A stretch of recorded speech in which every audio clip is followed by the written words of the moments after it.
Welcome back to The Weird and the Wonderful with Strange Bones. So, tonight's going to be a different kind of one. It was sparked off in a rather interesting way with one of you guys, in fact. And the question was, who on earth is Lilith?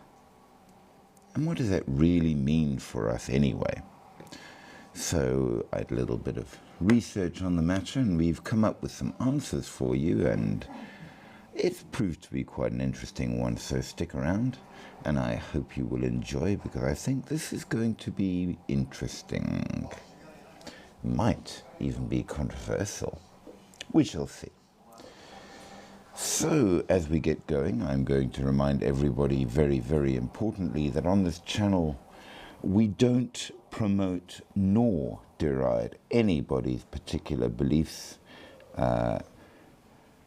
We don't consider anything to be necessarily factual or not. You may make your own decision on the matter. All we ask and indeed demand is don't be rude, because if you are rude, we will give you the boot. On this channel, we insist that you may agree or disagree, but you will do it politely. Far too many trolls out there. So with that said, remember to comment your opinions. Comment lots, like, share, subscribe, do all of the good things, because they do matter, and they are what keeps the channel going, and hopefully we will be able to discuss all kinds of interesting things for our own interest, education, and illumination. And we will take this further as we go through. With that said, we cannot simply start answering the question straight off without giving a small amount of background, because there is a great deal more that needs knowing. Now, for those of you who are like pretty much everybody else out there, you probably are only peripherally aware of Lilith. Who was Lilith?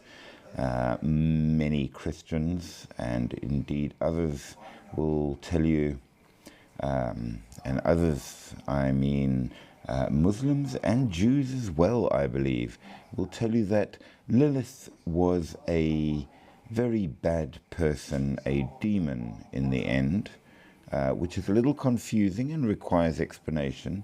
But she was the first wife of Adam. Yes, we all remember Adam and Eve. But it seems that Adam and Eve were not the original story. It was Adam and Lilith. And Eve only came onto the scene much later. How, why, what's going on? And that's what most of us know, not more than that. So let's see if we can educate ourselves quite a bit more. I'm just going to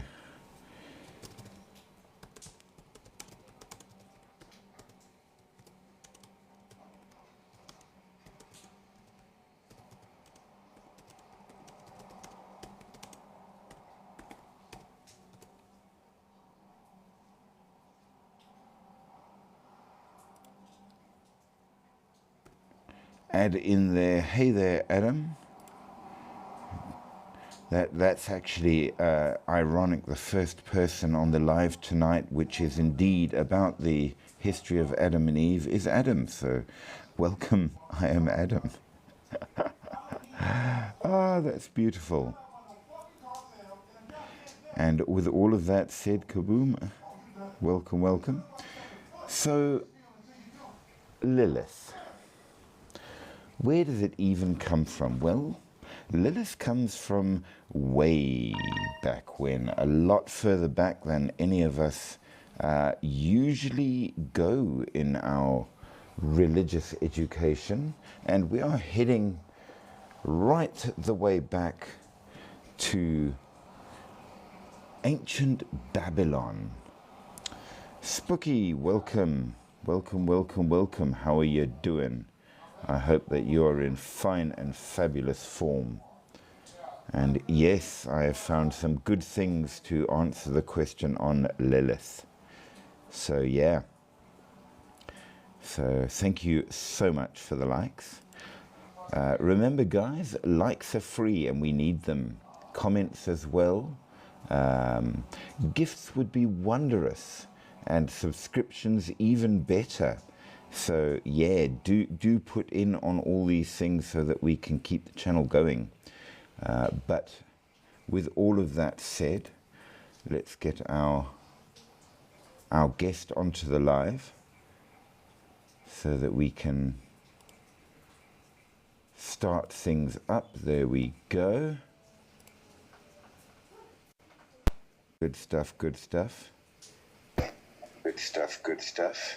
How are you doing, sir? I'm good. How are you doing? I'm doing good, thank you. So yeah, there's quite a lot to be said about the topic of tonight, it seems, more than we thought. And we have to do background before we can even get to it, which I think is quite interesting.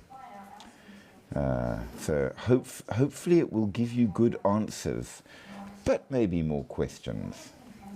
So we are heading all the way back to ancient Babylon in order to answer who or what is Lilith.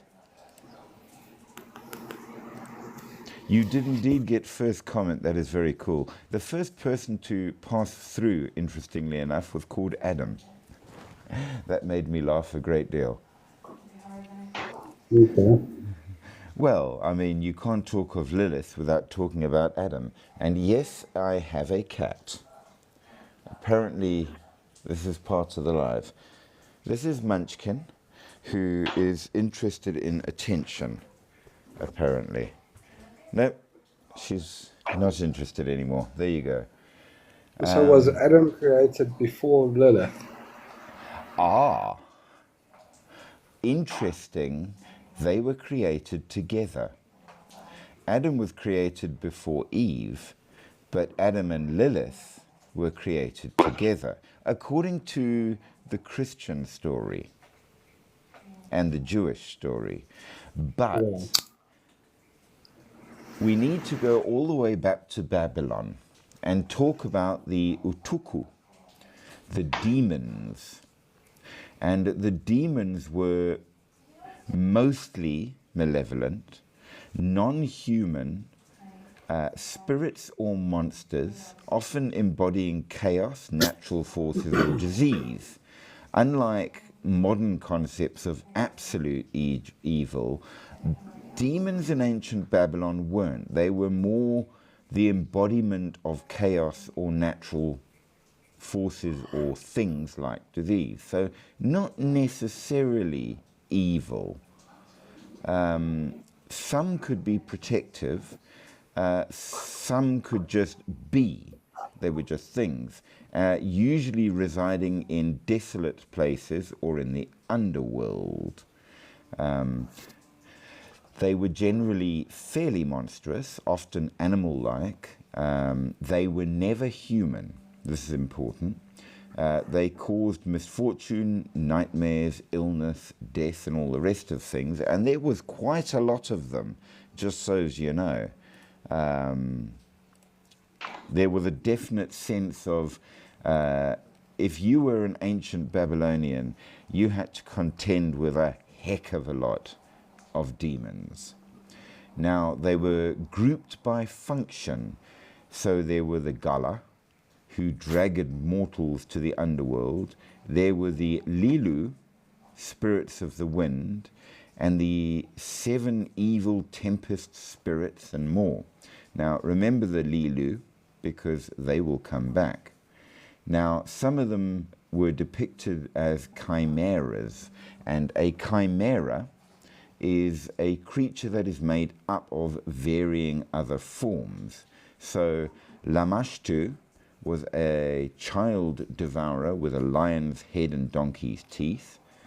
Pazuzu was a wind demon with an often depicted as a canine face, wings, and a lion centaur body.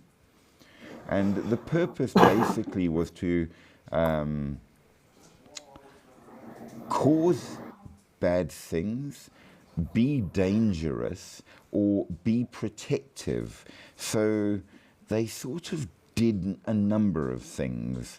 And it's only really in a much more modern history, I will answer that in a brief second, much more modern history that you've got purely good and purely bad spirits. That comes later. Okay, now when was Babylon?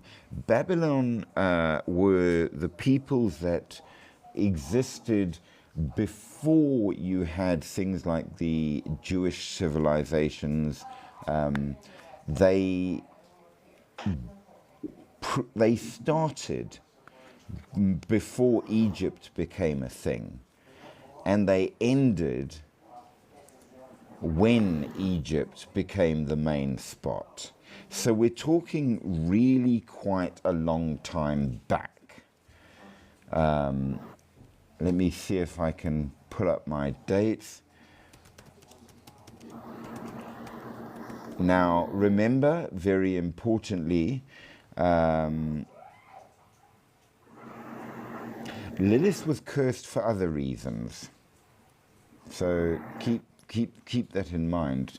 Babylon was the thing, which would have been one of the biggest cities. And remember, back in the day, cities were essentially a state. If you were a king, you were a king of one city, where we didn't have countries like that, but like now. It's in modern-day Iraq.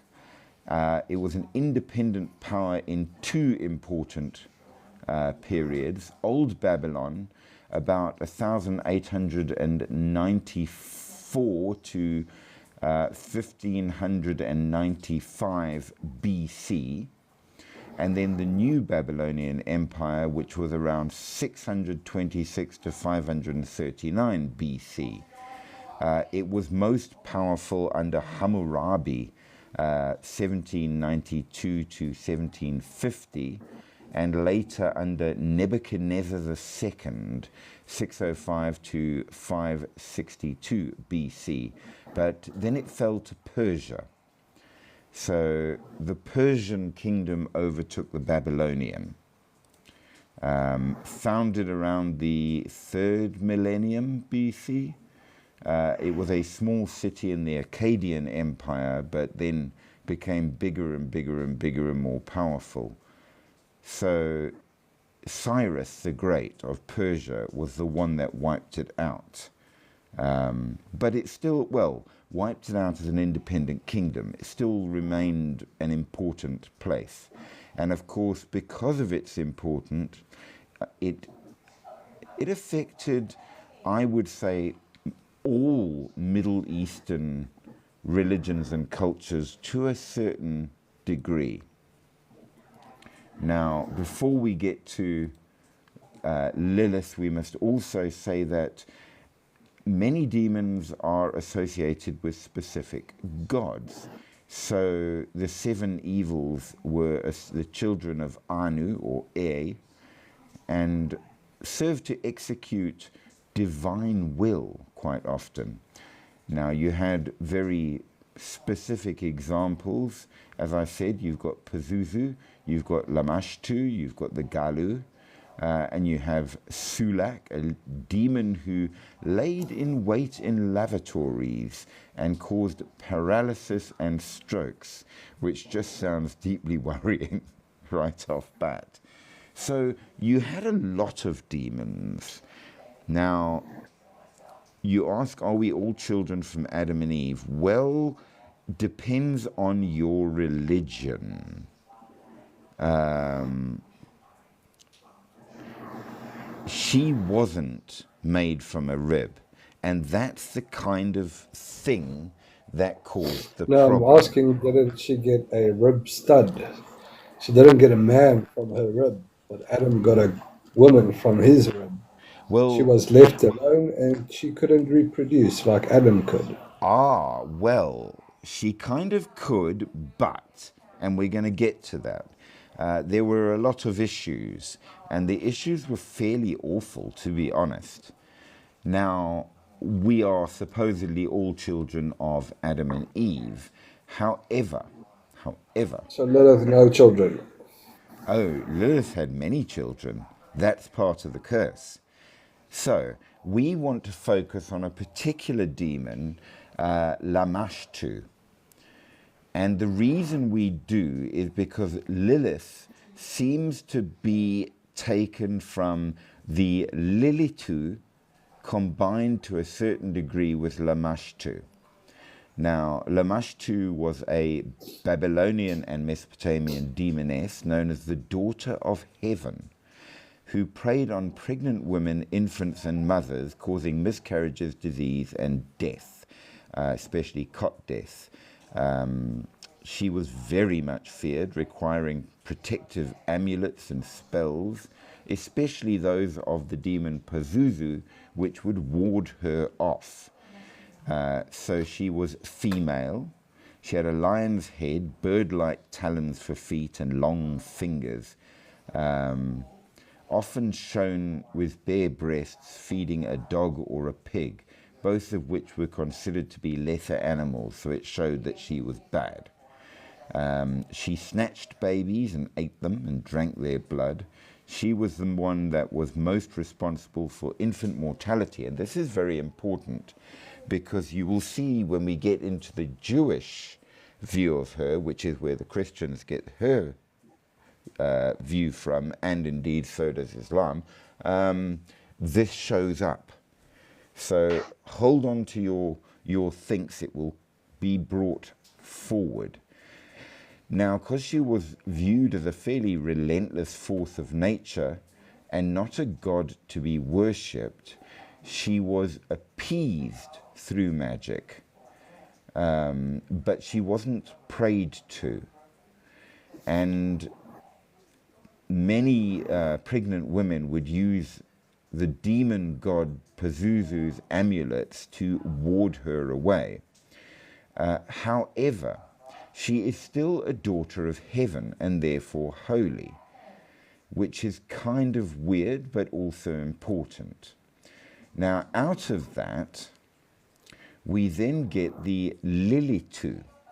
Now, the Lilitu are female demons that are wind spirits that haunt desolate places and especially at night. They too frequently target infants and women in childbirth. They come from Sumerian and Babylonian mythology. They are the wild, unpredictable, and dangerous forces, and often also seductive. And they will seduce a young man and then make him impotent. So they are storm creatures, winged, long-haired, very dangerous to men. And apparently, instead of breast milk, they have poison, in case you're wondering.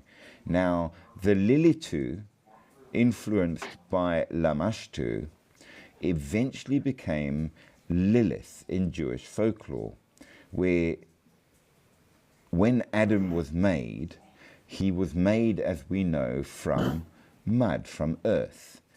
Now, so was Lilith. And one of the things that came out was that Adam demanded that she be subservient to him. And she said, no. She said, you were made from earth, but so was I. We are equal, and they were made equal. And angry, Adam prays to God and complains, which is what many prayers seem to be. And so she is cursed. And the way that she is cursed is that all of her children will all die horribly. And so in vengeance for this, she then said, well, this is because of you, the origin of man. Therefore, all of you and your descendants, so all people, I will target their children and try to kill them. So in the next staging of, you get the Jewish version. So Lilith becomes the wife of Adam, meant to be there as a companion, which implies equality. But because of that, she's then kicked out. So she also appears in Isaiah 34:14, by the way, as a... She left on her own. Say again? I thought she left the Garden of Eden on her own. No, she was thrown out. Oh. Yes, that's when the curse kicked in. She also appears in Isaiah 34:14 as a desert ghost, a creature in desolation. So She was the first to get kicked out. Adam and Eve later, after they ate the forbidden fruit. yes. Now we know that there are two creation stories in Genesis, and they do kind of contradict each other a little bit. So Genesis 1:27 and 2:22 are two different creation stories that were put into one.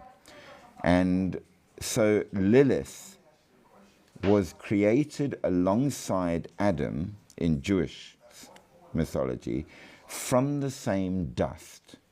Now, according to the alphabet of Ben Sira, which is an old Jewish midrash, it claims that because Lilith was created equal, she refused to submit to Adam's authority. And so, well, she fled the Garden of Eden, but was cursed by God for not agreeing to what Adam said. So, kind of kicked out in a way because she couldn't go back and God cursed her, but she did leave to get away from Adam, who was apparently a bit of an arsehole. Now, Well, I think she got cursed because she left. Not that she was kicked out. She got cursed because she left. not just for leaving, because she refused to submit to Adam. Yeah, it sounded like she was born to be punished. In a sense, that's one view of it. I mean, is equality too much to ask, and now you should get punished for it? Yes, it was too much to ask according to the old traditions. So she then was kicked out, cursed horribly, so all her children would die. And in her anger, she now targets back. And so she's become a demon who haunts the night. Now, Eve was wife Mark II. And because she was created from Adam's rib, she and all women thereafter must be submissive. Now, of course, this doesn't go down very well with a lot of people, as you can imagine. And in... Not since 50 years ago. Say all of that again, I missed everything there. I mean, women were still submissive until just recently, like about Very much 50 so. to 75 years ago. Absolutely. That was absolutely a thing, and has been one of the issues which we will have to discuss at the end on how religion affects things. Now, of course, she has carried on growing because as a succubus-like figure in modern Kabbalah, she is coupled with Samael, another fallen angel or demon. Fallen angel probably because if you look, Samael ends with the suffix El, which means God. And all of the El figures are important to God. So Gabriel, Michael, Raphael. So Michael, for example, is the rhetorical question of who is like God? And the answer, of course, is nobody. Nothing is like God. God is greater than all. So the El shows an angel figure, which means Samael is one of the fallen angels, not a demon. So it does get a little complicated in that regard. But now, where do we get the idea? The name Lilith comes from the old words Lilitu or Ardat Lili, from Old Babylonian, and it's been modified up until we have the modern day Lilith. We know that the earliest appearance of the Lilitu is in the Sumerian epic poem of Gilgamesh and the Hulupu tree, which was written around 2000 BC, and she lives in that tree. So the Jewish traditions got her from the Babylonian and Sumerian traditions, and the Christian from the Jewish, and the Muslim from the Christian and Jewish. Okay, but in the modern day, of course, she's now a symbol of female independence and liberation for the very reasons that you were talking about. She was said, at least in the very beginning, to be very, very ugly. However, she is then made far more beautiful to fit with the idea that she is a succubus-like creature.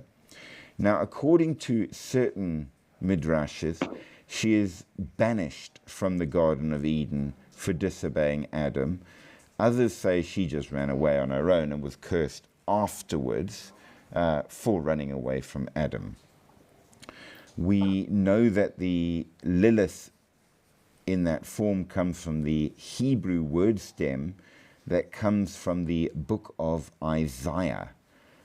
Lilith herself is not mentioned in any other biblical text. It's only in Isaiah that she is spoken of, and she is not spoken of in Genesis, even though she's supposed to be the first wife. And we know that it's only from about 500 AD onwards that she turns up in religious writings in the Hebrew world in other forms, what they call historiolas, with short mythic stories and things in certain ideas which may or may not be considered canon. We know that she's in the Babylonian Talmud and mentioned thereafter in Eruvin, Nideh, the Shabbat, and the Bava Batra, and in the Zohar, and very briefly in Leviticus as a hot, fiery female who first cohabited with man, which I find very interesting because if you look at that, she is described almost the same as the way the jinn are described. Just saying. So I'm going to take a wild guess and think and say that they removed her from the history because they wanted women to be submissive. very, and if a figure very, like very Lilith much. pops up, women might think, well, maybe we can fight back. Exactly. So we first get a proper story of Lilith as Adam's first wife in the alphabet of Sirach, which was written only around 700 to 1000 AD, created at the same time and from the same clay as Adam. The legend then develops, especially during the Middle Ages, in the tradition of the Agadah and in the Zohar and in Jewish mysticism. In case you are wondering, the Agadah is a non-legalistic exegesis which appears in classical modern rabbinic literature of Judaism, alongside the Talmud and the Midrash. which may or may not be taken as said. I don't know enough about Judaism to know for certain.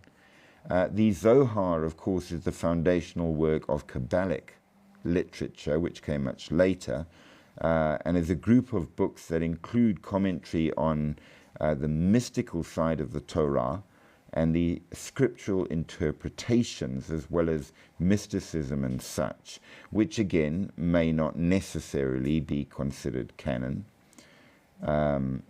So there's quite a lot going on, and you find that in 13th century writings of Isaac ben Jacob HaKohen, Lilith left Adam after she refused to be subservient to him, and once she had left, she would not return to the Garden of Eden because she shacked up with the archangel Samael. Now, Samael is an archangel that mostly appears in Jewish stories, far less than in any of the Christian stories. We don't have a massive amount of angelic stories in Christian mythology. We've got one or two and not much more, but he is the first guy that's considered to be a major adversary, seducer, and destroying angel. So Lucifer is very much second to. And yes, you are correct in that regard, because part of that is subservience as well. So yes, that was part of the thing.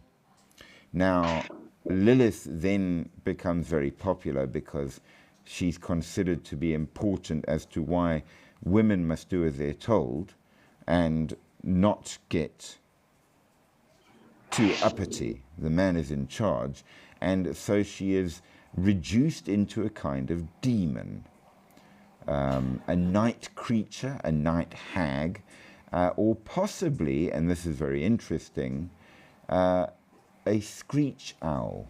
So she is connected with owls. So apparently, owls were considered bad because they were the form that demons often took. So scary creatures that fly silently in the night and are hunters. Now we do know that they therefore advise you in a number of texts that men should not sleep home alone, for they'd be seized by Lilith, and pregnant women should not be left alone for the same reason. Jewish incantation bowls and amulets from Mesopotamia in the 1st to the 8th centuries mention her in their prayers and spells on them, and give a fair amount of visual depictions of her in different ways. And there was initially many Lilitu, but she became just one person by the time the Jews took her on. So some would say that the original Lili sort of got distilled, if you will, into one awful thing. So we've got that going. Now, we saw her first living in a tree in the Epic of Gilgamesh and the tree. So she was called Kisikil Lil-Lake, which we translate as Lilith. Why? I'm not sure. We know that this name is associated with a snake and the zoo bird, whatever that might be. And in Gilgamesh and in the story of Gilgamesh and Enkidu, there is a thing called a hulupu tree that grows in Inanna's garden in Uruk, whose wood she plans to use to build a new throne. After 10 years of growth, she comes to harvest it and finds a serpent living at the base and a zoo bird raising its young in the crown. and that a Kisikil Lil Lake has made a house in its trunk. So Gilgamesh kills the snake, and then the zoo bird flies away to the mountain with its young, whereas the Kisikil Lil Lake destroys its house and runs for the forest. Now, somehow this got created into Lilith living in there, or possibly an owl. So Lilith and the owl, if you will. And of course, as we know, Lilith is later on often in later Babylonian setups. Is Lilith still alive? Well, she's a demon, so yes, absolutely. Absolutely. But she's known as winged, okay, which is important, but not like bat-winged, as we most often think demons would be like. They are bird wings, like an owl, and she has bird feet, like an owl, okay, but is otherwise a very beautiful woman, often carrying that weird ankh-like thing that shows you she is in fact still divine, although not good. So there's a bit of confusion exactly for most of us modern people, because we think divine, we think those are the good ones. It wasn't that clear in ancient times. Divine meant all of them, and some were good and some were not. So yeah, there's that. Now, we do know that in the Hebrew Bible there's a prophecy regarding the fate of Edom, one of the city-states, which may refer to Lilith, and it goes as follows: her nobles shall be no more, nor shall kings be proclaimed there. All her princes are gone, her castles shall be overgrown with thorns, her fortresses and thistles and briars, and she shall become the abode of jackals and a haunt for ostriches. Not quite sure why. She was the owl, the snake was separate. I'm asking, is she a shapeshifter? I'm not sure if you were able to see that comment. Is she a shapeshifter? Well, let's see. Kind of can be, but not as much in a way. So it says, wild cats shall meet with desert beasts, and satyrs shall call to one another. So satyrs were considered a thing.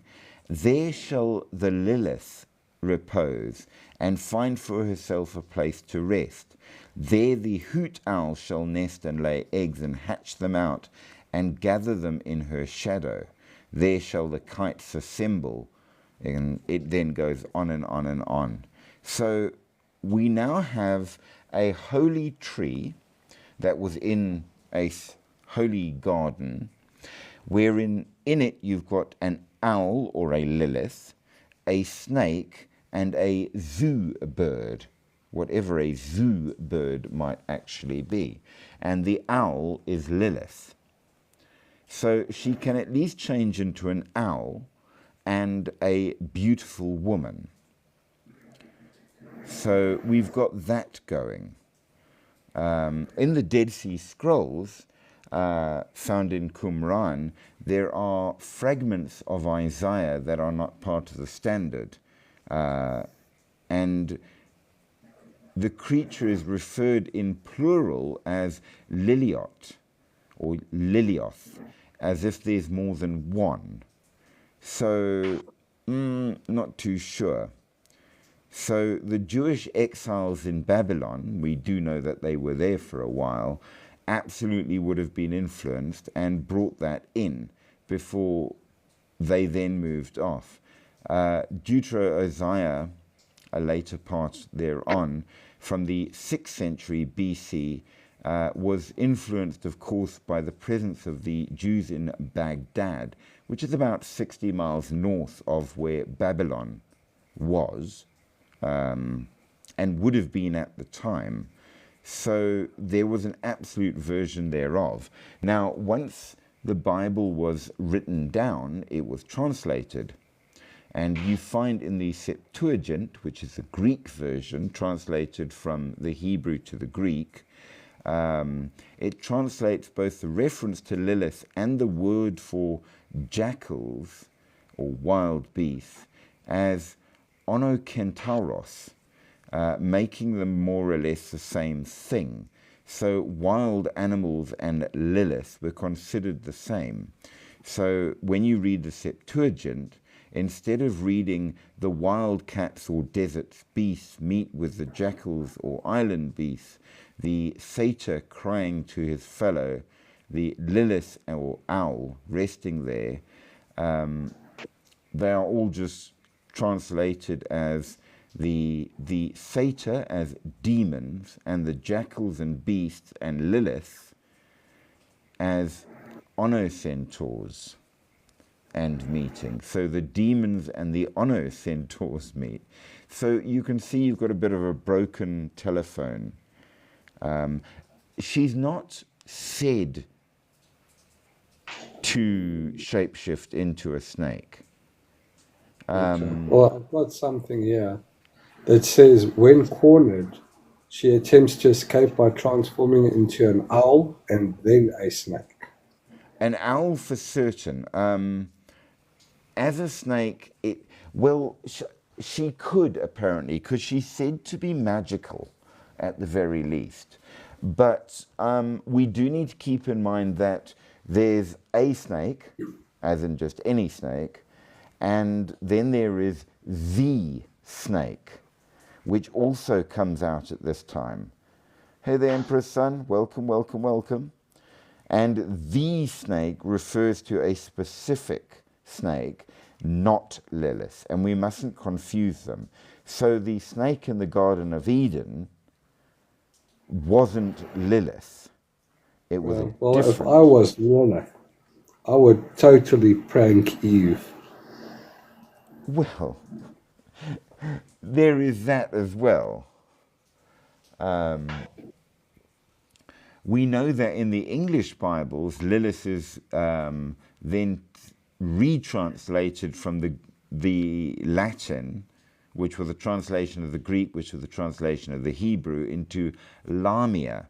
And we know from when we did our dive into cryptozoology, a Lamia is something entirely different. Though it is a kind of demon, it's not the same. So things very much got confusing. Better translations, though not great translations, changed it from Lilith to screech owl, which is a better version. And we know that the King James version of 1611, which was not a bad translation, it had issues in other ways, she was referred to as the screech owl, or owl, not as a demon, which is different yet again. So you can basically see that over time she has been a night owl, a night spectre, a night monster, a vampire, a night hag, just as Lilith, the Lilith, as if there's only one, some think there's more than one, the night demon Lilith, evil and rapacious, in one version of the Bible, a night creature, a night bird, or I've got some ugly pictures. Oh yes, well, not ugly they do vary. Pictures, not ugly pictures in my head of what I'm reading here, because she apparently she can transform into a seductive woman. Yes. And then a night monster. Yes. But when I carry on, she's got a demonic form. Yes, she does. Lion-headed, donkey-toothed, with bird body. Okay, well, this one shows, yeah, she's got a woman's upper body, and the lower body is sometimes a snake or a dragon-like creature. I strongly suspect that the making her snake-like or dragon-like is a much later thing, because in later, especially medieval times, Satan is considered to be the dragon of hell, and snakes are evil because of the Garden of Eden. So they sort of pushed all evil into that form. But traditionally, she's not said to be snake-like at all. She might be able to shapeshift into animals, but she's not traditionally a snake creature. Yeah. Well, and a demon shape form. Well, a female demonic type of form, where it's an Yes, ugly human demon thing, and yes, then of course a beautiful, seductive woman. yes. Who will then take you over? Uh, Good evening to you, Emperor's son. I hope that you are in fine, fine form. And if you know anything about Lilith, feel free to speak up, because that's what we're looking at the origin of. But yes, she had to have a beautiful female form, at least as one of her forms, because you can't be much of a seductress if you are a strange demon made with lions' heads and all the rest of it. So you've got to have at least one version. Now, we do know that they say that the same seductress, which may refer to Lilith, comes up in Proverbs. Her house sinks down to the death, and her course leads to the shades. All who go to her cannot return and find again the paths of life. And again in Proverbs, her gates are the gates of death. And when we say gates, we know what we mean. And from the entrance of the house, she sets out towards Sheol. And none of those who enter there will ever return. And all who possess her will descend to the pit. And out of that, of course, we do get the idea that anybody who is a prostitute is a child of Lilith. Thank you for that heart. I do appreciate that. Pagan gods, kind of yes, kind of no, because originally Babylonian and Mesopotamian, she was drawn into Judaism, then into Christianity, and then into Islam. So sort of pagan, but never a god exactly, but she was divine. It's a little bit confusing. So she was then lowered in her status, if you will, in later religions into being nothing more than a demon, but not quite. apparently, she's still in the Bible. Yes, She was supposed to be in the Genesis, but she's in Isaiah chapter 34. yes, Isaiah and in Proverbs, but they do try to keep her out. And yes, she did as well. That was part of the other thing, because she was not just human, but made equal to Adam from the same clay, whereas Eve was made from his rib and therefore was subservient. And because she shacked up with Samael, Samael taught her all kinds of things that made her more than human. And that was the other thing, because she knew stuff that God didn't want people to know.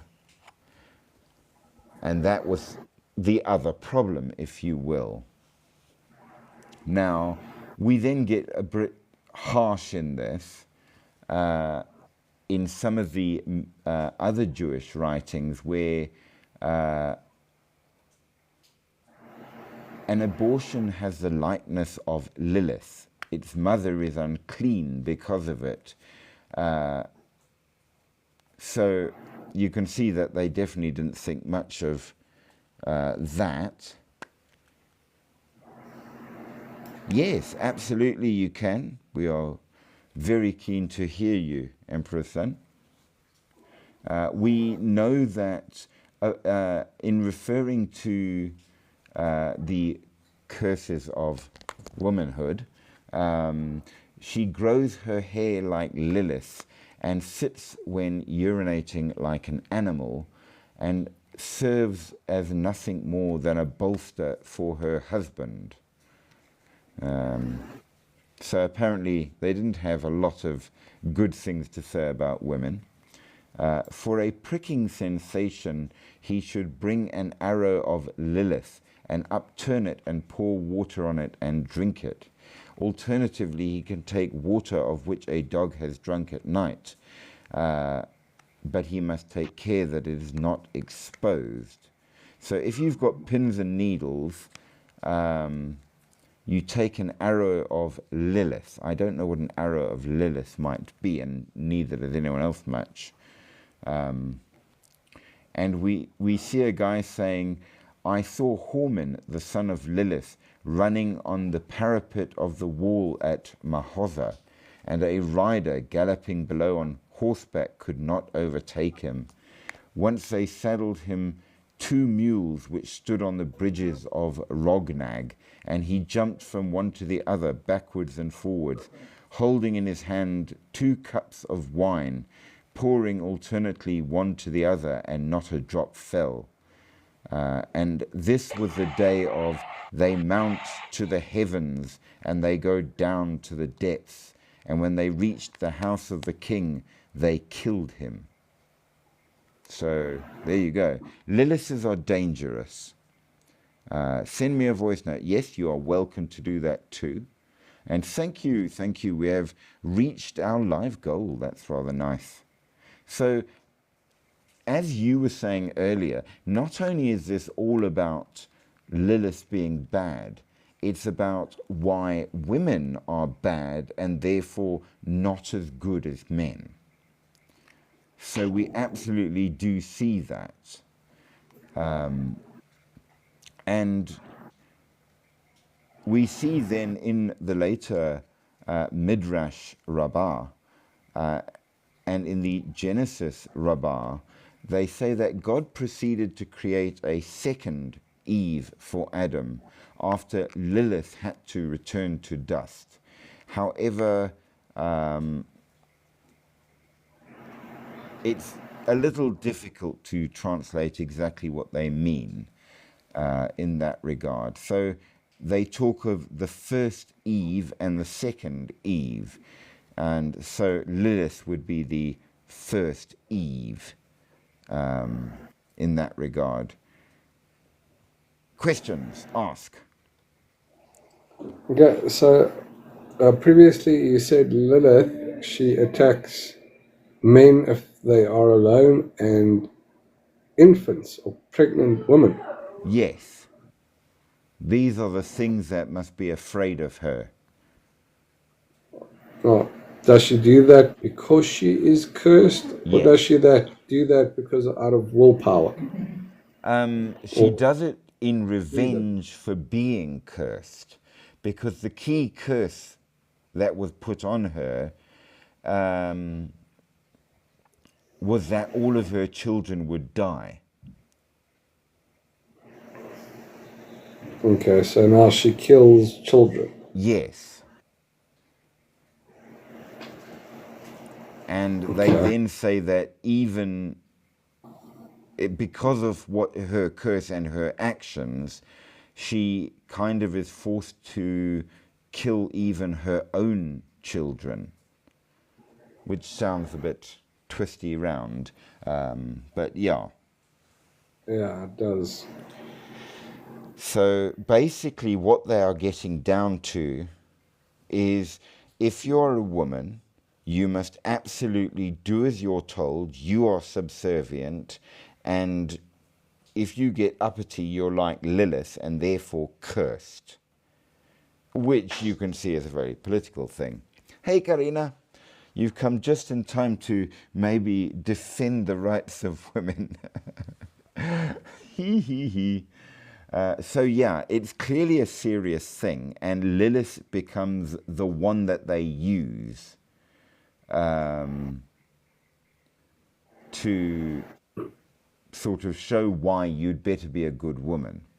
Interestingly, though, Lilith is almost always depicted from the front. Why this is, we're not sure, because many in these things are depicted from the side. Yay, life goals achieved. Thank you, Karina. More presences and more likes. Thank you so much. So we're discussing the origins, Karina, of Lilith and how she came to be and how she was used in religion. And of course, they then start referring to people in a number of ways. And they talk of female Lilith and male Lily, as if you get two kinds. So you now get the concept which we get later on as you get a succubus and an incubus. That comes out of this, by and large. And she is considered to be a hag, a ghoul, and worse. And through the holy angels, you must protect yourself against them, according to an Aramaic incantation. So remember, Aramaic is a much later form of corrupted Hebrew, because in the time of Jesus, nobody spoke Hebrew. It was only used in the temple by scholars, just like Latin was in the church for a very long time. So absolutely. Many interesting changes. Yes. So does Lilith, she seduces Adam's children Yes. and also try to make kids with Adam's children? Yes. So essentially she becomes a succubus.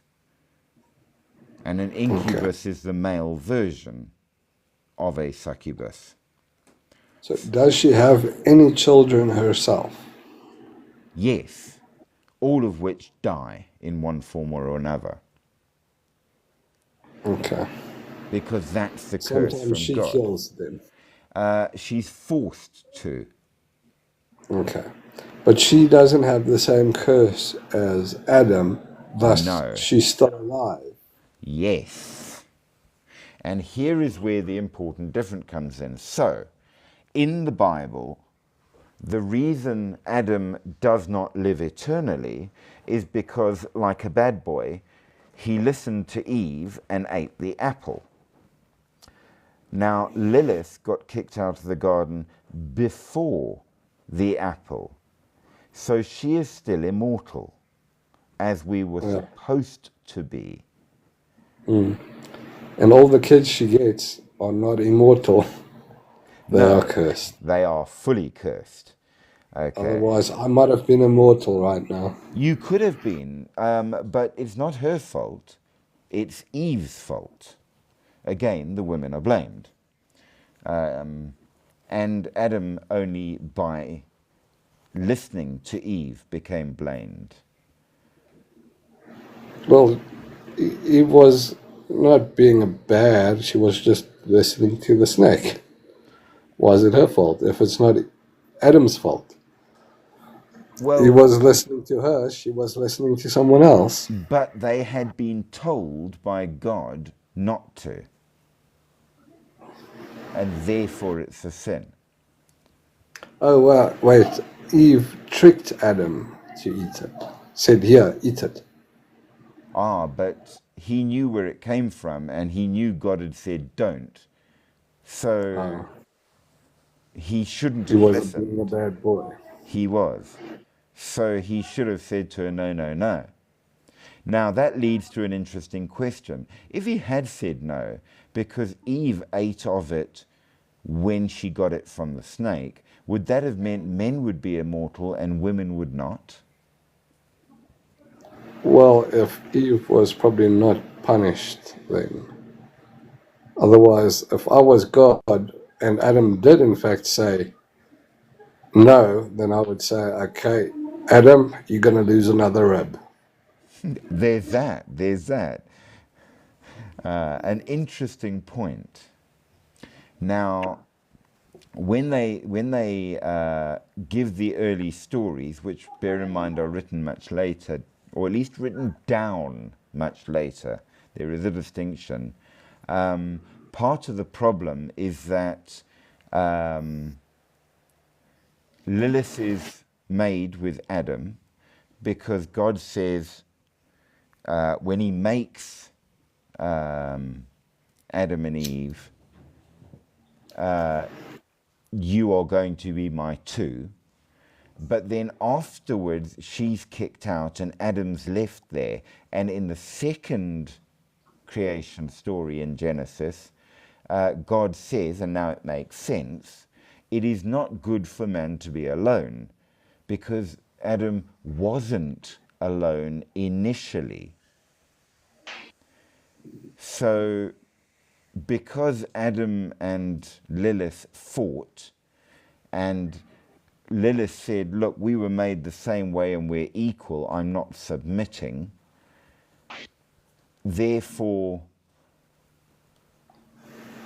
there was a fight. And as you said, it says here, she said, I will not lie below. And he said, I will not lie beneath, but only be on top. For you are fit only to be in the bottom, while I am superior. And Lilith responded, we are equal, for we are both created from the same clay. And they would not listen to one another. And when Lilith saw this, she pronounced the ineffable name and flew away in the air. Adam then stood in prayer before his Creator, saying, Sovereign of the universe, the woman you have given unto me has run away. And at once the Holy One, blessed be he, sent 3 angels, Senoi, Sansenoi, and Sir Nangeloth, to bring her back. And said the Holy One to Adam, if she agrees to come back, what is made is good. If not, then 100 of her children will die every day.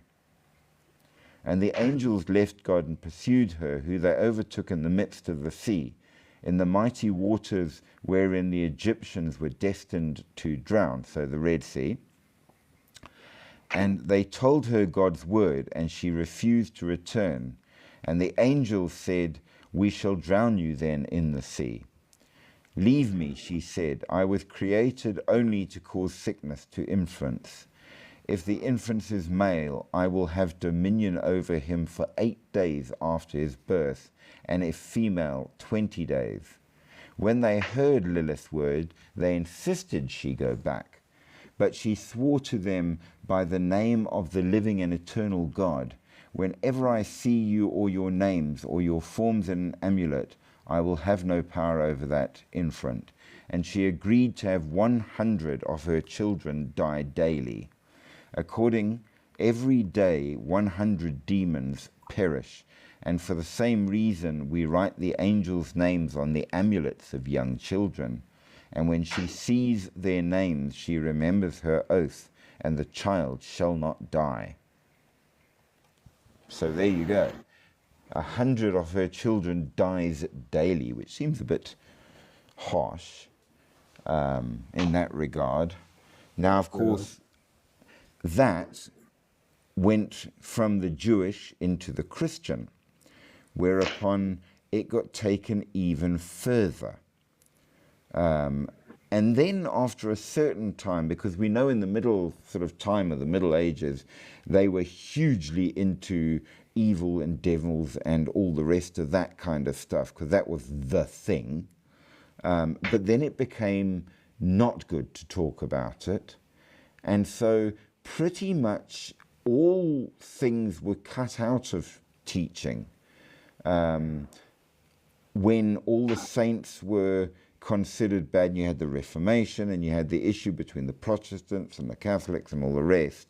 And all of the stuff about angels and things was pretty much kicked out in a great many ways. And yeah, I can guess why. Because people they were getting famous, and people started following them and prayed to them instead of God or Jesus. They well, would honor Lilith instead of that was by and large pretty much what the Protestants, and I mean they're called Protestants because they protested. That was their argument. And to be fair, at the height of the craze with saints and all of that, they were not wrong. It did get out of hand. So, yes, probably best to get rid of it in the history books. kind of yes, that was sort of the thing.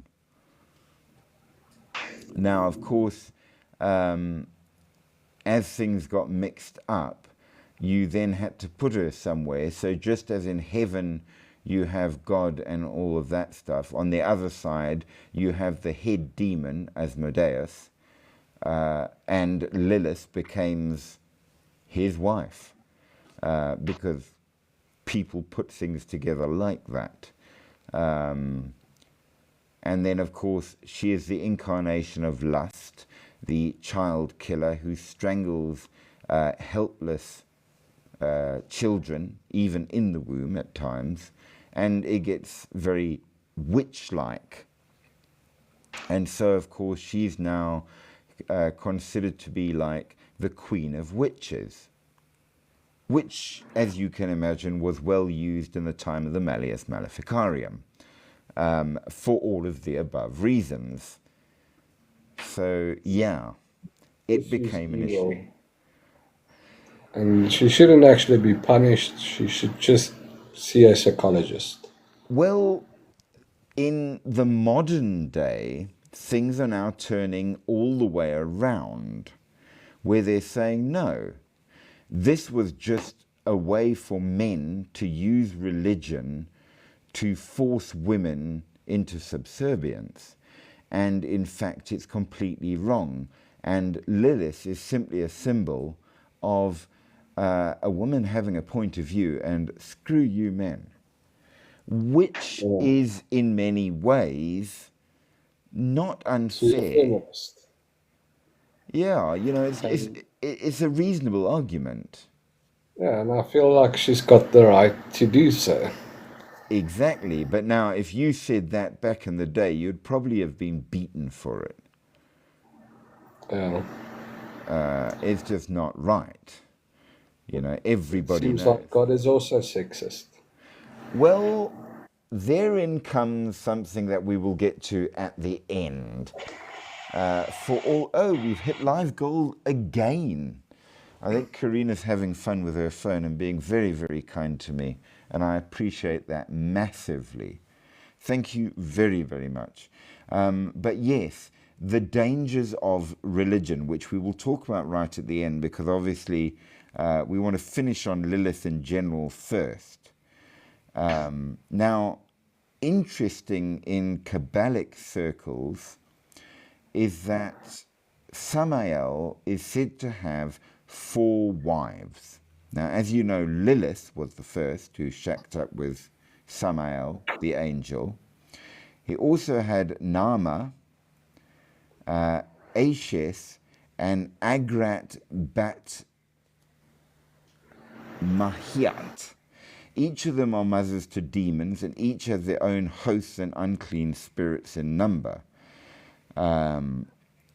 The marriage of Archangel Samael and Lilith was arranged by Taniniva, the blind dragon, who is the counterpart to the dragon that is in the sea, and is the intermediary between Lilith and Samael.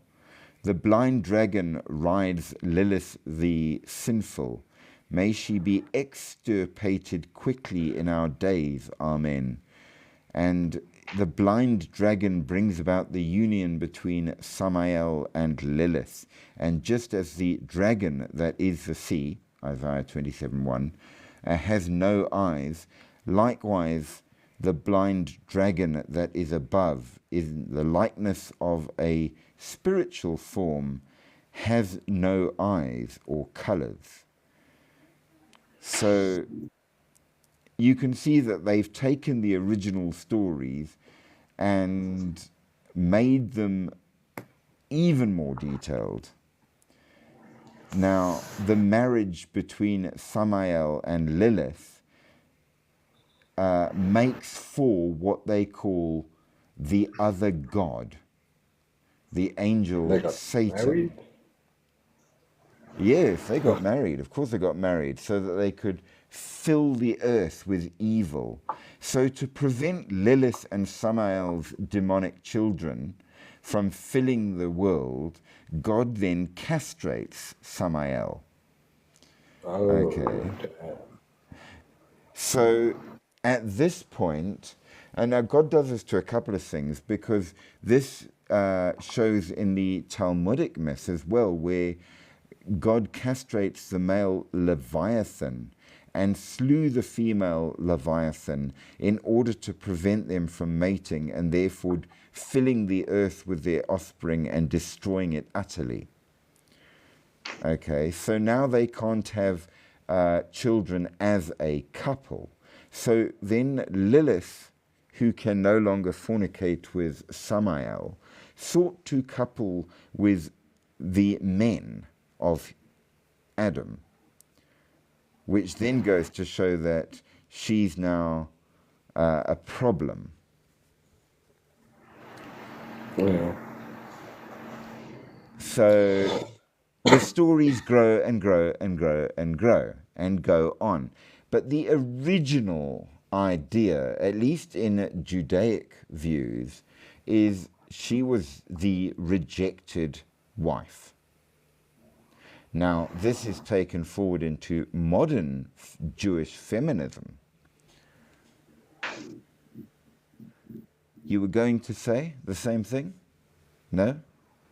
No, I was gonna say I wanted to be one of Lilith's children, but yeah, no, her children are cursed and die a horrible death. Yes, they do. Where Adam's children, they die of old age. Which is better, I suppose. Yeah. So, yeah. But but Lilith was in an abusive relationship, so she got a divorce and she left. Pretty much. And that's how it's seen by modern Jewish feminism. Because he was bad, not her. But interesting, because in many old religions, it's the woman that is punished for the man's sin. So, perfect example, when the gods come down and try and take on a human female, if she refuses, she gets cursed for when the god rapes her, basically. That's the bottom line. She's the one that was sinful for having it happen to her. And you see that with Arachne, we see that with Medusa. They're actually innocent. It's the gods that are bad. Okay, so that would be your point of view, that women should be equal, not be submissive? I would say it's definitely my opinion. My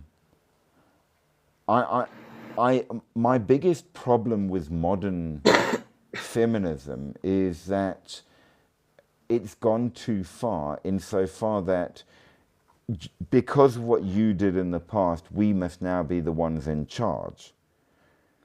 And Yeah, no, again, now feminism, they want men to be submissive correct. and not equal.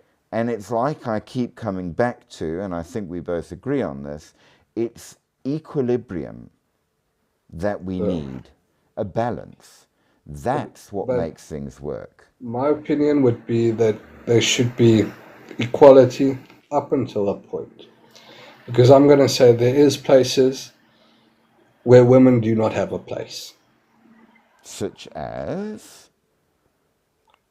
Well, I would.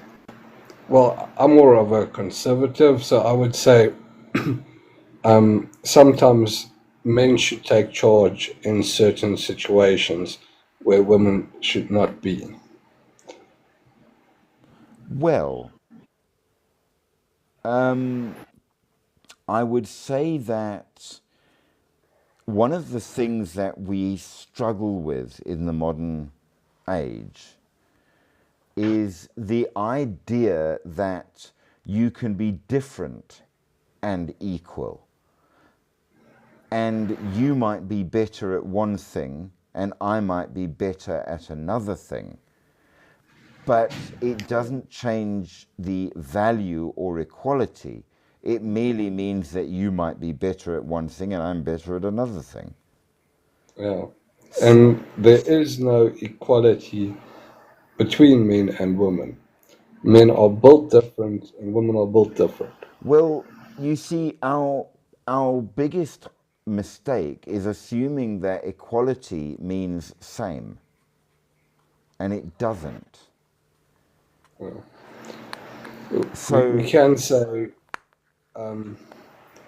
equal rules and equal laws, equal rights at least, equal rights. You can say that. yes, but I mean, physically speaking, it is absolutely genuinely fact that the average man is bigger and physically stronger than the average woman. It is a reality. And I've been looking at some stats, and you would say the average woman's IQ is about average. Where men, a lot of men are smarter than women, and a lot of men are dumber than women. So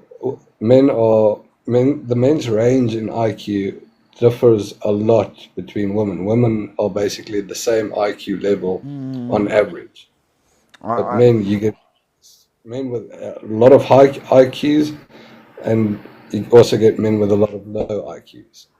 I would question that because I find IQ testing isn't very good in terms of establishing intelligence. And one thing I discovered, because men are built for hunting, we know this is fact. When I worked in sales, the men were really good as salesmen. The women were really good as managers. And I always said, what you want is a woman in charge managing the office and the men being sent out to get the sales, because the women are better at sorting and organizing than the men are, but the men are good at seeing their target and going for it. Yeah, And yes, men are good at charging, where women are more at ca- managing the men. In other words, women should lead, but well, men they should stay behind manage. and take care of everything. Men charge head on. Well, it's arguable. And the trouble is, you can argue it back and forth in huge amounts of ways.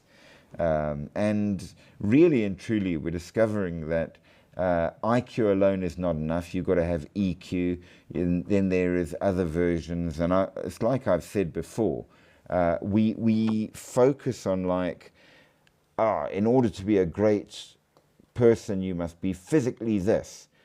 And no, you've got mental aspects and spiritual aspects and emotional aspects as well.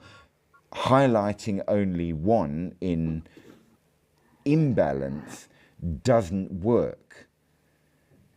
Yeah. So, Well, I do think people should become more spiritual and religious. I think because people started leaving it behind, the world has started going batshit crazy. well, again, it's the swing of the pendulum. Too religious is a problem. Not enough religious is a problem. So swing, swing, swing, swing.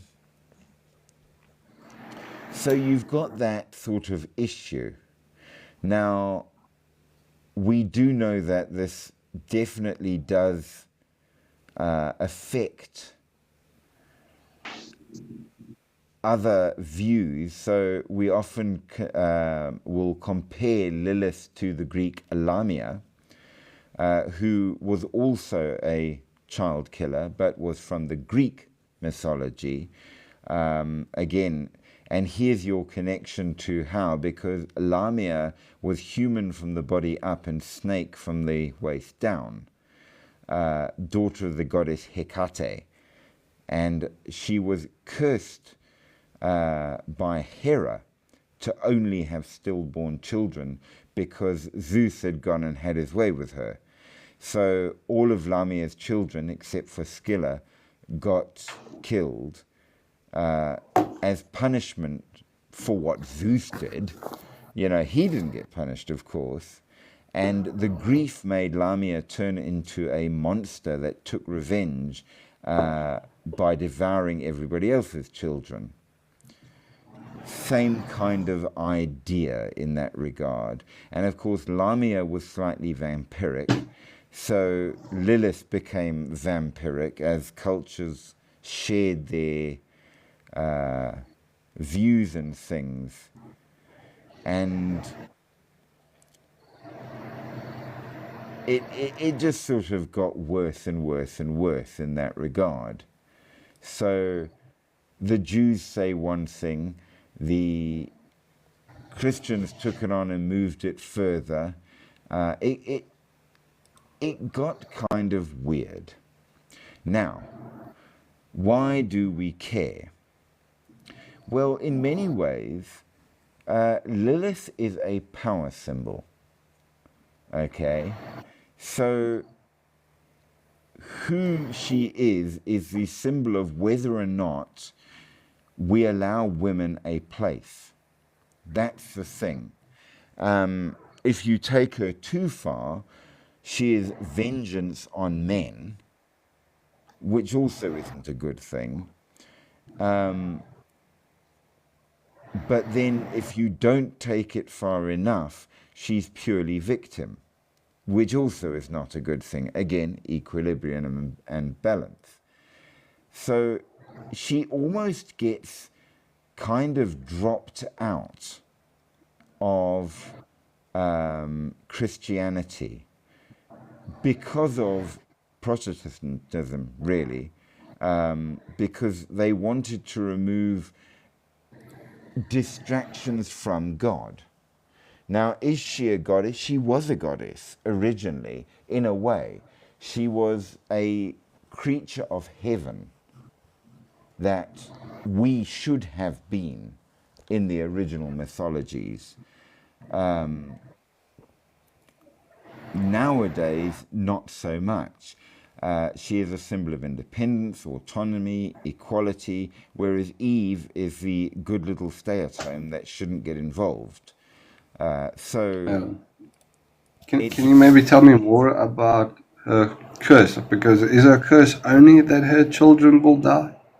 Well, first of all, she's cursed to not be allowed to be part of the children of God. Okay, so she should originally, like Adam, have lived in eternity in joy and happiness under God's smiling gaze in the Garden of Eden. Okay.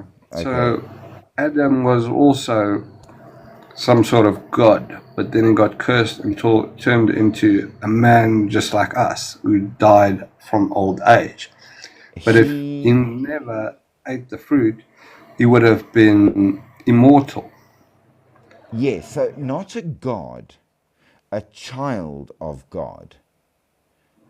Okay, so holy and yes, immortal. That was the idea, under God.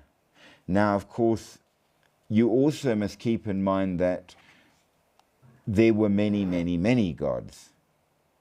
That, as we got into Judaism, became there is only one God and all the rest are demons and evil. Okay. So So there's a I'm shift not in sure. view. I'm not sure if you're still going to get to this, but let me ask just a Yes. question. So instead of some shape shifting and seducing of men, does Lilith have any other special abilities or powers? Well, like a demon, she can possess. So there's that, yes. She's also been taught stuff by Samael. So it's kind of implied that, amongst other things, she has got a whole lot of magical abilities because Samael taught her things that you were never meant to know.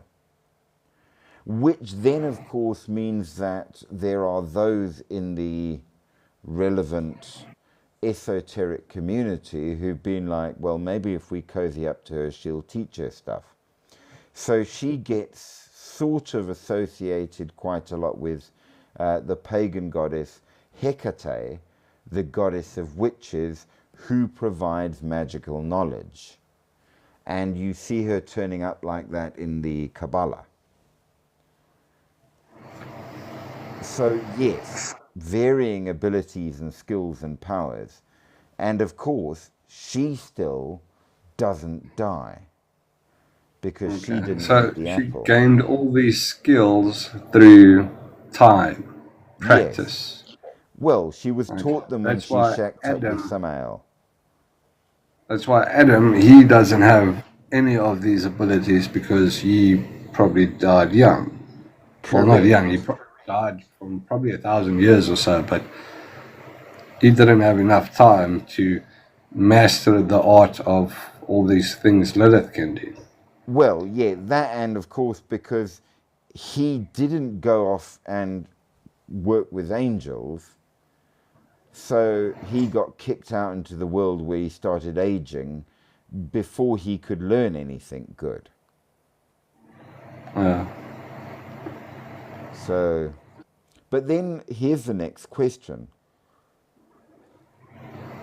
This is Middle Eastern beliefs. Why do we believe it? Well, Well, what I've heard was that Lilith used to be in the Bible, in the Jewish Bible, yes, and still and is. it got removed. Yes, And apparently, it's still in the Christian Bible. The word appears once. yes, Yeah, no, 3 times. 3 times. Yes. Okay. Where it should have been in Genesis, but it's not in Genesis. It is briefly mentioned in Proverbs and Isaiah, not in Genesis. Oh. But we got it because of the Romans. So, at Is a there a point, statue of her? Because I did see a statue of her before. there are statues of the Lilitu, which then is Lilith, in ancient Babylon and surrounding areas. There are mentions of her in inscriptions on amulets and bowls. They used to have special bowls for incense, basically, that were written with the magical texts. So yes, there are varying statues, and in some she is a nasty, evil, ugly creature thing, and in some she's this seductive, beautiful woman. So this is apparently an ancient statue of her. You can see there's owls. I'm not sure what monkey this Yes, is, but this is her. It looks like it's probably from Hindu, but apparently from Wikipedia it shows it's Lilith. yes, that is And this, Mesopotamian. which is an interesting connection. Biblical.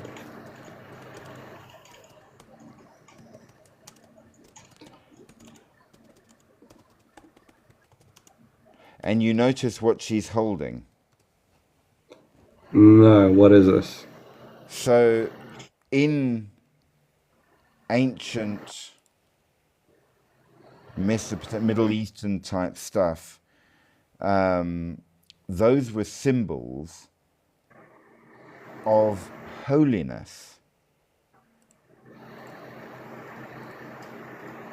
Okay. Is she an angel? Because that seems like it's wings. No, she is a screech owl. She is Oh, okay. bird-like. So Yeah, yes, she wings. does have owls, yeah. Yes, that's her main form.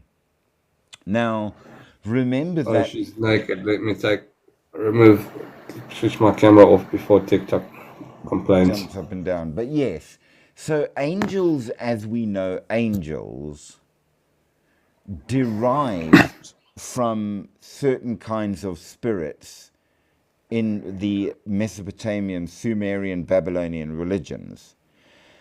Once it got into Judaism, they became angels, as we more know them. So if you follow the Bible through, the dudes with the big wings and the muscular physique are very much a New Testament thing. You look at the descriptions of angels in the Old Testament, and they're weird creatures with thousands of eyes and stuff that are so strange that the first thing they have to do when they come to talk to a human is go, dude, don't be afraid. God sent me. It's okay. Relax. Because they Okay. are really terrifying to look upon. So since this is the channel of the wonderful and the spooky channel, yeah, weird and wonderful. Does Lilith have any connection with mystical creatures? Yes. Maybe like vampires. Yes. So, the original Lilith not only ate the flesh of the babies, she specifically also drank their blood.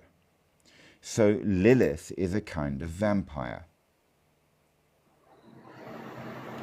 So yes, she is connected with vampires, and therefore, if you did you ever see the more recent Van Helsing movie? It was very good. It was well worth watch. No, no, Van Health. Say it Yes, again. Van Helsing. I will type it for you.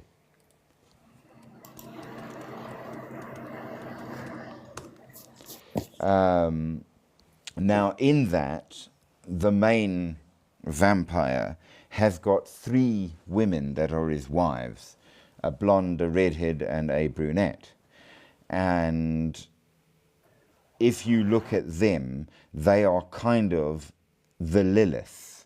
Yes, she's noted to have owl's clawed feet. Yeah, there's a snake around her as well. That's a But I later see addition.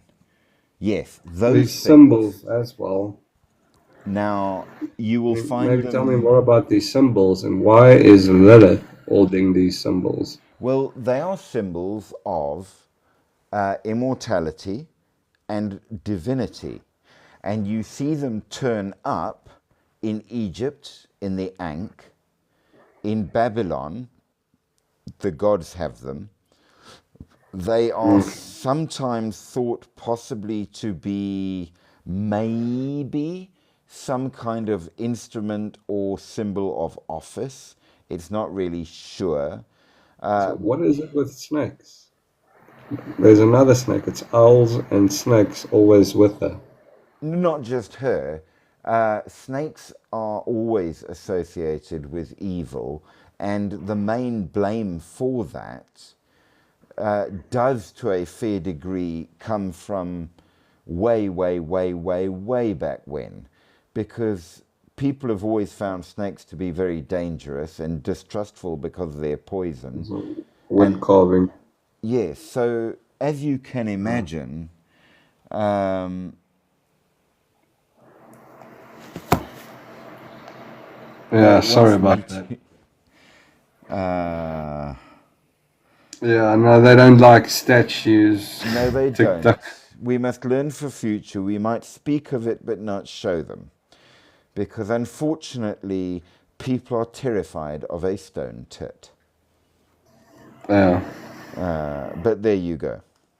So absolutely yes, snakes have been blamed for things in multiple cultures for centuries. And so whenever you want to show that something or someone is bad, you put them with a snake. It's just how it goes. a 2004 film. Yes. Yeah, no, I've never seen it. Well, Well, if you're into vampires, it's a good one. So it's the Romans that brought everything through to us, because at a point, the Emperor Constantine became Christian. And when the emperor becomes Christian, you better be damn sure that everyone else does too, because he's the emperor and therefore right. Now, there were mixings and matchings as they went along, but it meant everywhere where the Romans went, Christianity went. And that's how we got yeah. all of this. I But was thinking about Rome today because you know they're saying all roads lead to Rome yes, that was a because Roman saying. they started building roads to everywhere, and then I thought maybe they should try and look at roads that goes into the sea and follow those Well, roads. They could find ancient civilizations there. they probably will. I mean, Yeah, roads are a very symbolic thing that matters. But then we come with the big question. Is religion then a good thing or a bad thing? Because we see that it was used very much to keep women suppressed. And it's been used in other ways for other things. So on the one hand, we kind of need to agree that it gives you meaning, yes. It gives you purpose, yes. It gives you a moral compass, which, let's face it, we desperately need.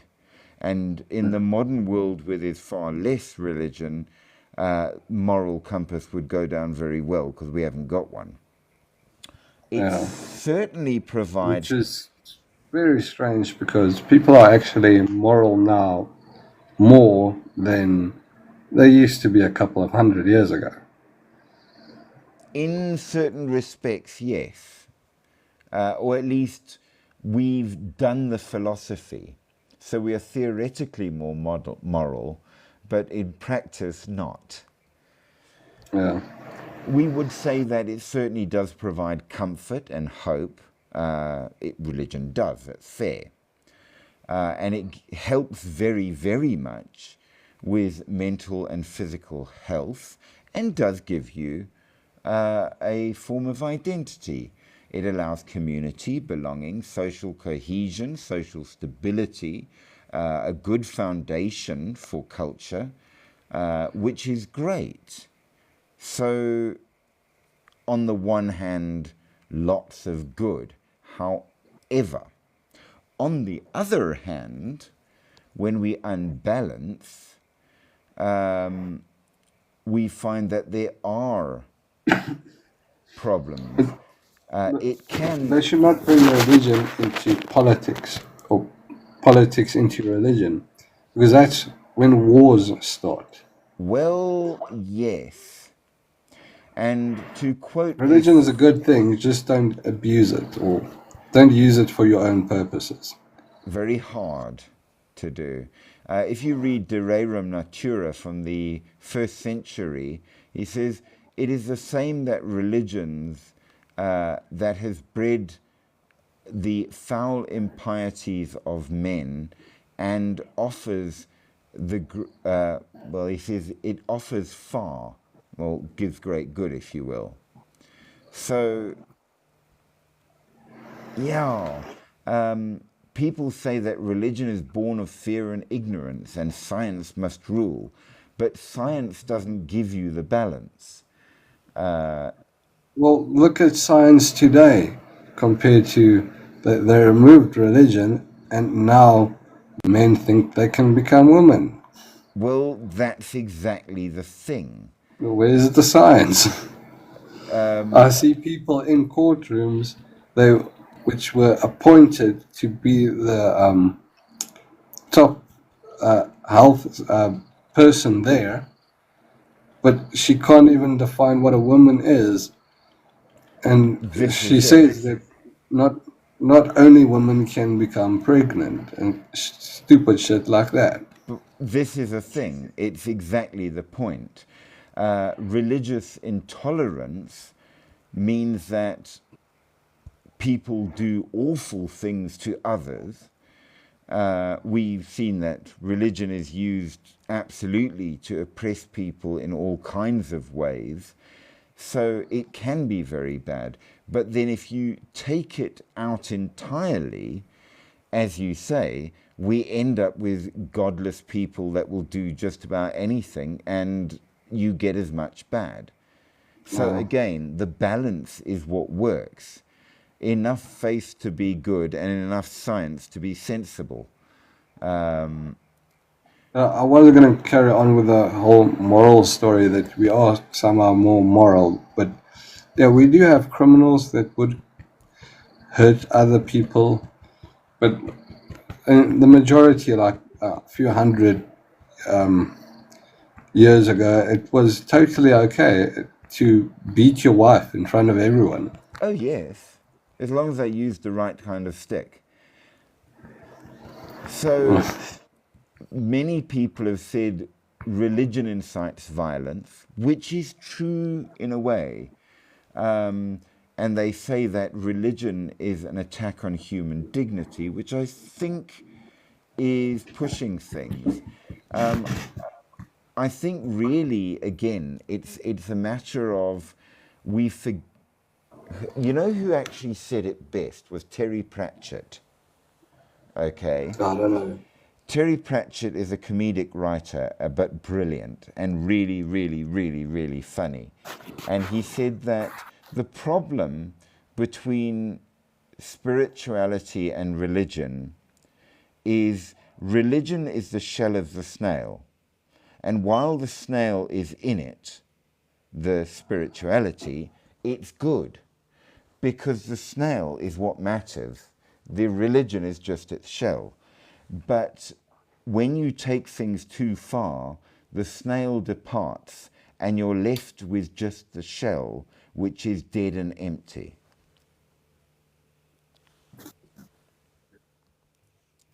Make sense? Now, this is the further side, too much or not enough. And again, it's down to balance. Religion, ultimately, spirituality is required. It's needed. Was that supposed to be a joke? Or I didn't catch it. No, it's not a joke. Sorry, I took a walk. It's an ironic statement of reality that most people won't see. So what we should be doing is using religion for the good of our spirituality. But what we do is have religion and fuck the spirituality. So, of course, Karl it brings Marx, harmony. when it's alive. So as Karl Marx said, religion is the sigh of the oppressed creature, the heart of a heartless world, the soul of soulless conditions, and therefore is the opium of the masses. So, of course, as we know, Karl Marx promoted scientific socialism. and considered religion is a tool of the ruling classes to oppress. And to a certain degree, he's not wrong, because religion is not the point. The spirituality is the point. The religion is merely the means. But when we make the point religion, we lose the spirituality.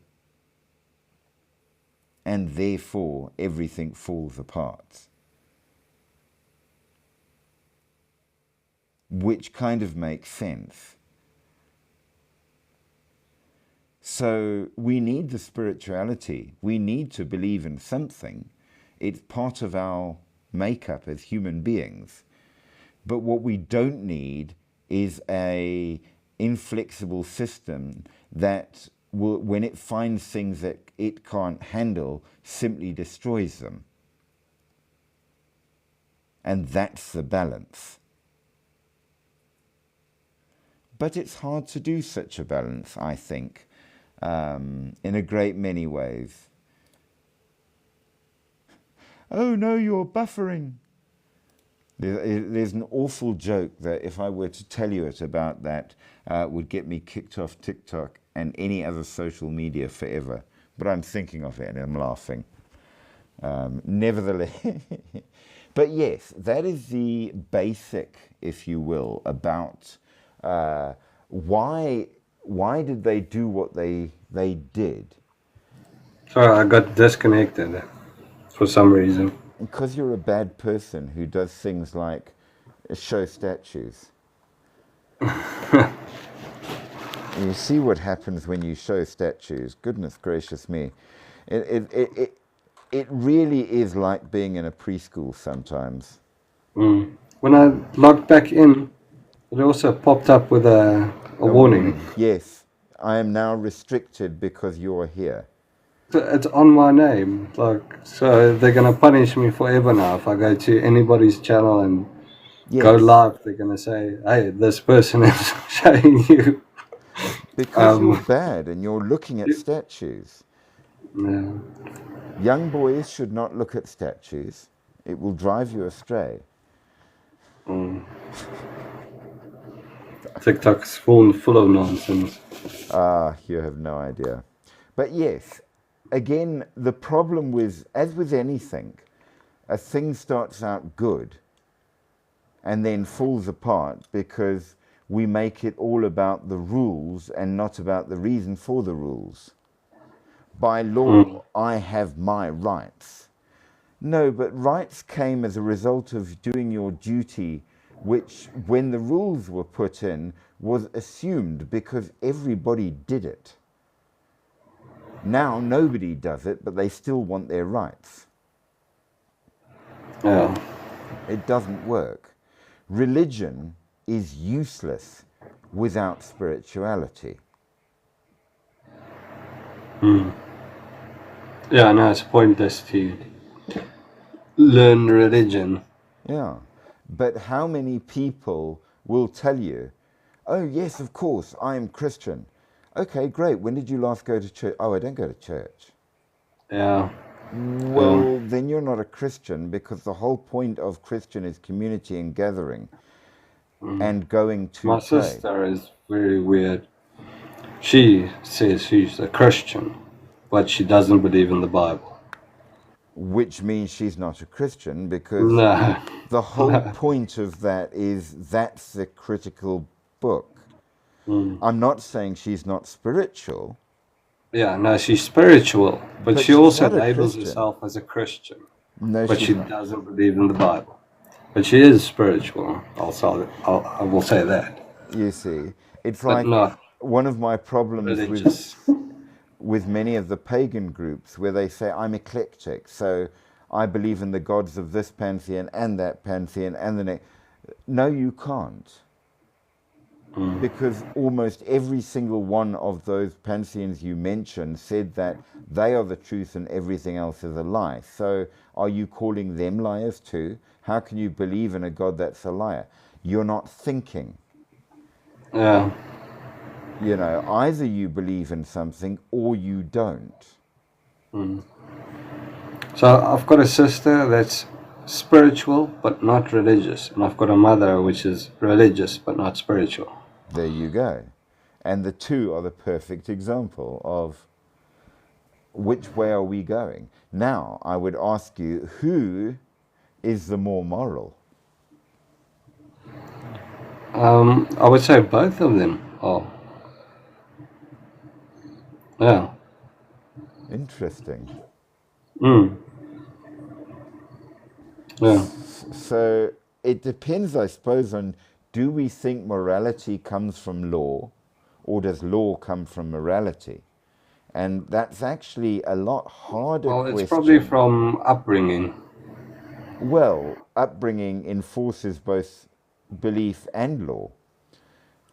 But ultimately, it's a very, very hard question as to which causes what. Do we make our laws because we are moral, or does our morality derive from the fact that we have laws?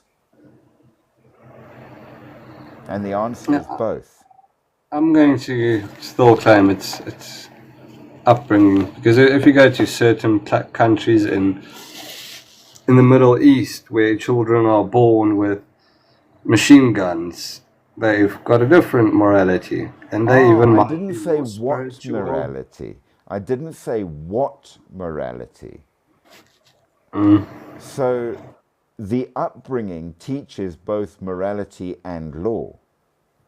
But what that law or morality is will depend on how you're brought up. Yeah. So, for example, most Christians would say slavery is bad in the modern day. Fair statement.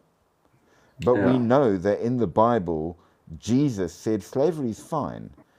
Just try to be nice to them sometimes. Don't be harsh. Yeah. So Only give them 5 lashes instead of 10. So Jesus was okay with slavery. So does that mean slavery is okay? Now, when I did my ethical studies, the argument was that humanity was not yet ready to become more moral than they were at the time. And so God leads us through life to learn to be more moral, and we become better and better. So if Jesus had said no slaves at the time, humanity would not have understood it. And therefore, he said, be nice to them, which was a way of leading us to the idea that maybe we shouldn't have slaves after all. Maybe. If you're Christian, that's a viewpoint. But so our morality do evolve. It does. And sometimes it devolves, in all fairness. I mean, there's a great deal of argument. It probably depends also on the social structure. I mean, I've got bad morality because I'm displaying pictures of statues. According to certain views. Yeah. But not everybody would say that it was anything wrong with it.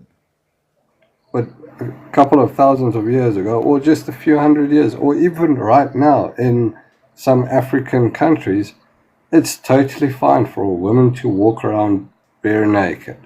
Yeah. It's got nothing to do with morality. It's totally fine. Absolutely. I can tell you that where I worked the missions, seeing topless women was common, because that was not considered to be immoral at all. It's not considered sexual. However, between hip and knee, no, not at all. So you wore a long skirt or you were immoral. So, but as long as you wore a long skirt, you can be topless. So a different view of what morality is. Yeah. And if you get a woman walking around in let's say London with her tits out, it's morally wrong for her to do that. Well, I'll make it even weirder for you. Okay. if you saw a woman walking down the street in nothing but her underwear, bra and panties, you would consider something either to be really wrong or she's very immoral, right? However, the moment that she steps onto the beach and we call it a bikini and that's okay. Yeah, and then it's fine. What? Yeah, she can do that at the beach. Step off the beach, now Yeah. it's not fine. Yeah. So, No, it's not okay if she does it in the city in a public area. She needs to do it in a public area on the next beach. to the. Well, she can do it in the city, but next to a swimming pool or something. There you go. So, when it comes to morality, human beings are very complicated. Yeah, that's what I was trying to mention with social structures. Yes, in that sense, you're quite correct. It's down to things that, and you will notice in many ways that we don't make a lot of sense in our choice of morality. I mean, the kind of things that we say are moral or immoral, very often you're like, how did you come up with that? But we do that in all sorts of things, to be fair, as well. So, for example, I would put it to you that everybody knows in the modern age, right, that pink is a girly colour, right? Because that's how we see it. Now, 50 years ago to 80 years ago, pink was considered to be only suitable for boys because it was too manly for a girl.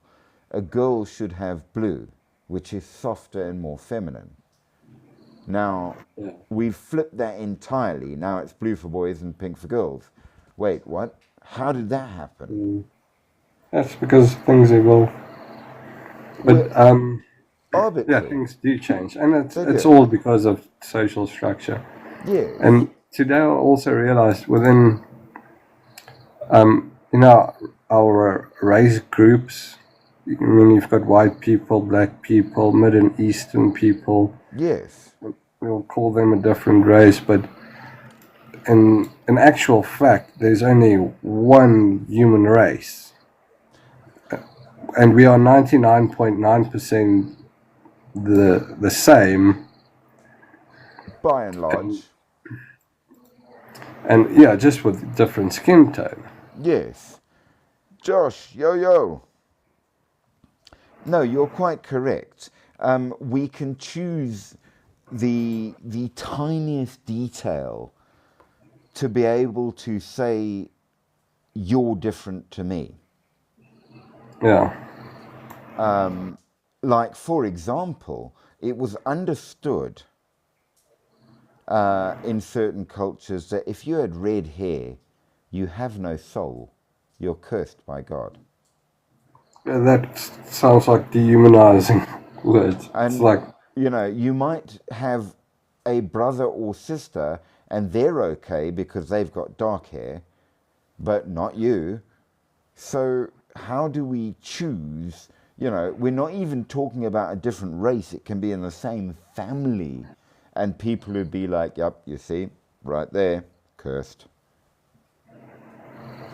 So human beings can be incredibly arbitrary. And on things that are not important, whereas we can let really, really important things just slide. You know, no issue at all. yeah, which sometimes it pisses me off. Well, yes. But that's humanity for you. And ultimately, I suppose that's the underlying theme of this channel, that the really strange, the weird, and the wonderful is not what is out there, it's us. Yeah. You know, at least vampires are only obeying their natural need for survival. I You've got mean, no idea how wonderful we actually are. we are. And there was a comment made again by Terry Pratchett in Good Omens, a book he wrote with Neil Gaiman. It's an amazing story as well, you ought to read.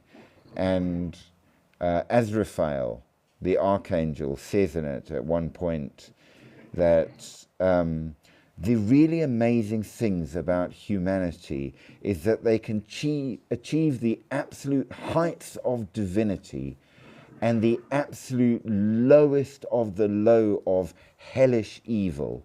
And sometimes it's even done by the same person. Yeah. Mickey! Yay! Hello, But it also Mickey. depends on by whose standards. Well, as well.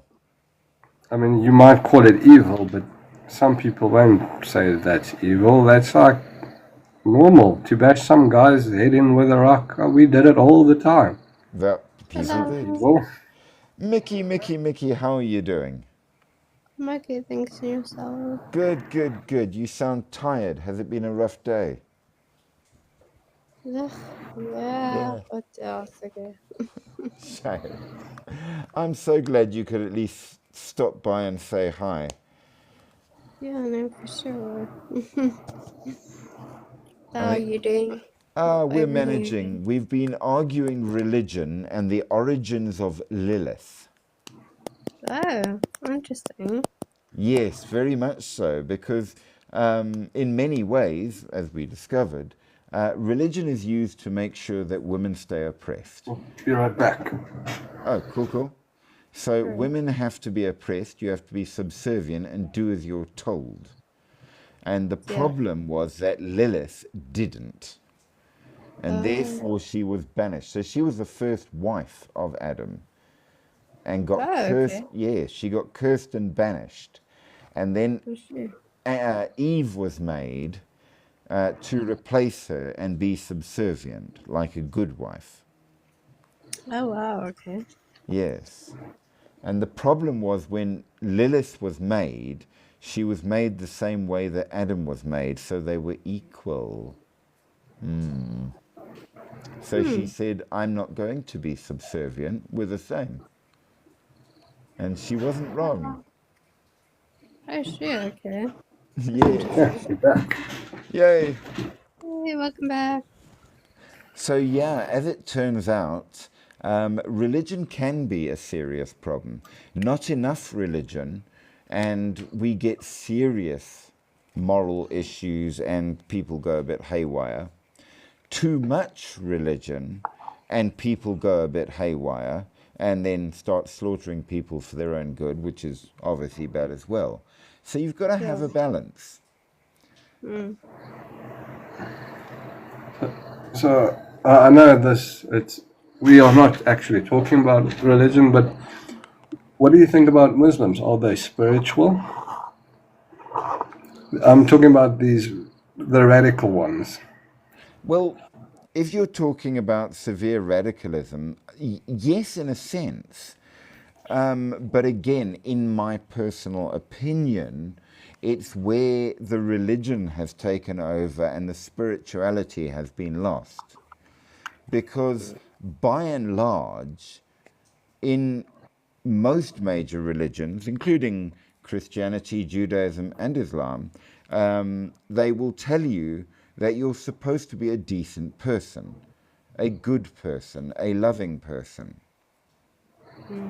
And it's when you start making distinctions between who is a person and who is not, that's when the problems come in.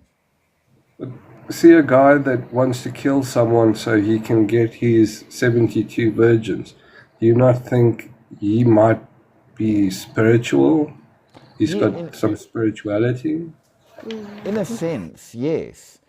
We might claim it's misguided, and it wouldn't be unfair to say it might be misguided. But, and again, therein lies the issue in that really, why do you want 72 virgins? Yeah, well, their religion and stories doesn't. It's a bunch of bullshit, but so is all So other religions y- compared. y- For me, this is the thing. If you look at most religious origin stories yeah. from the cold scientific outside view, none of them make sense. But where I was trying to get to was that they might be very spiritual, and they might see themselves as moral. Oh But yes, us with or other people with a different religion might see no, that is morally wrong I because it goes back to social structures. absolutely. But you see again, the difficulty falls in what is guiding you. Is it a good spirituality where you would be able to see a rule and say, look, it can't apply here because that's cruel?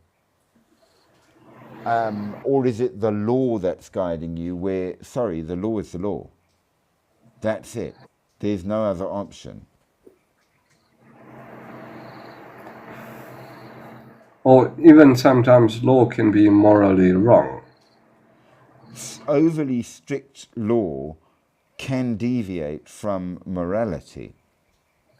And some people might view it as morally wrong to We kidnap a guy and lock him up and put him into a jail. Some people might view that as morally wrong. Well, bear in mind, in the modern day, it's often said that the modern law has nothing to do with justice. It's about who Yeah. wins, not who's right. Yeah. And that's exactly out of this same problem. Yep. Depends on if the judge is an activist and if Well, your lawyer is a good lawyer. who's got the best lawyer is the thing. I just want to quickly ask, how cold is it by you, Spooky? It's fucking hot here. I just Okay. had to go and get a big glass of water so I can stay hydrated. Is it cold by you, Mickey? Not really, but in my mom's flat, it's pretty chilly actually. So I I, just, I was just I wondering, don't because know. by me as well, it's freaking hot. No, it's been warm, but in my mom's flat in general, it's quite cool. So Okay, so I'm there just it's a bit. whatever, hiding So under the blanket there. So I was just like, if I tried to put the blanket like that on top of me, I'd die. No. that's not. That's not. Though, Karina, that we were talking to earlier, tells me that it's about minus 35 by her. Yes, I I heard see. it's very cold there in, Canada. well, in the north because they've got winter now. Yes, but Yeah. minus 35. Thank you. No. Yeah, even Donald Trump was saying it's excessively cold. It's colder than it has been in a few hundred years. And then he was saying stuff about, so what happened to global warming? I mean, Typical. yeah. I mean, Typical. and the bluff this morning when I left, it was quite hot. It was very, very hot. Oh, the But bluff is always hot. as soon as I got to Pinetown, the temperature dropped like crazy. But I mean, my mom's flat, she's on a lower level, so it's not, yeah, it's not very hot at all. Yeah, it's not too Well, bad. I don't know. You know the towers in Yeah, Pinetown? Okay, I yeah. used to live on the 23rd floor. And Oh, there it would really? get cold because of the freaking wind. Yeah, I can imagine it was probably very windy because you've got all that wind coming from the sea. And I also, used to, I used to live on 12 towers on the 12th awesome. level.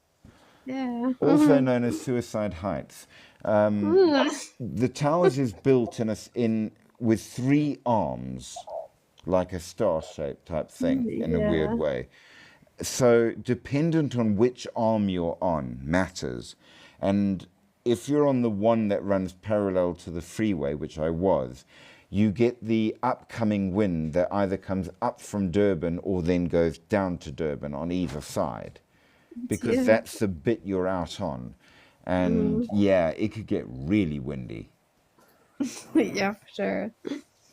But No, yes, it I was lived there cool. for about 5 years, and then I eventually moved to my parents' house in Oh, Pinetown. awesome. I was Yeah. there for about 3 years. Okay. Yeah, Cool. because I was working at Gateway at the time, and I I lived in, see. yeah, and I lived in the towers.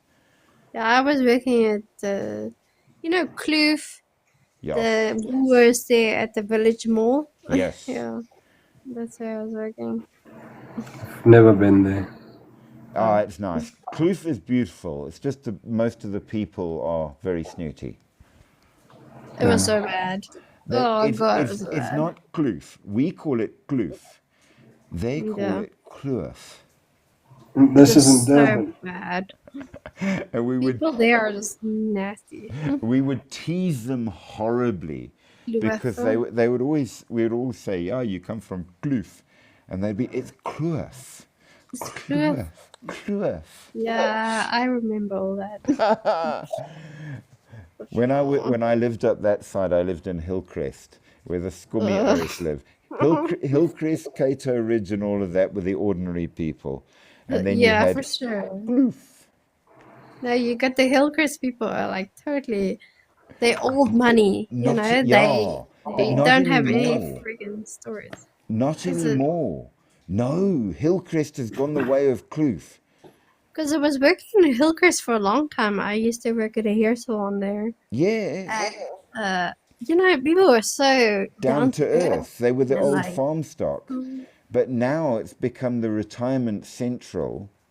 And oh so God. all of they're even worse than the Kloofites in Oh quite a lot of, no. oh God, yes. At least those days have ended. It's the farming people that you need to be with, the old horse people. They're the Yeah, cool cause what ones. back in the day, yeah, the salon I used to work was in Assegai, and they used to still There you ride are. horses to the shops, and everything was Yes. like all chilled and And on the weekends, everybody got together at the Polo Pony. yeah, it was so chilled.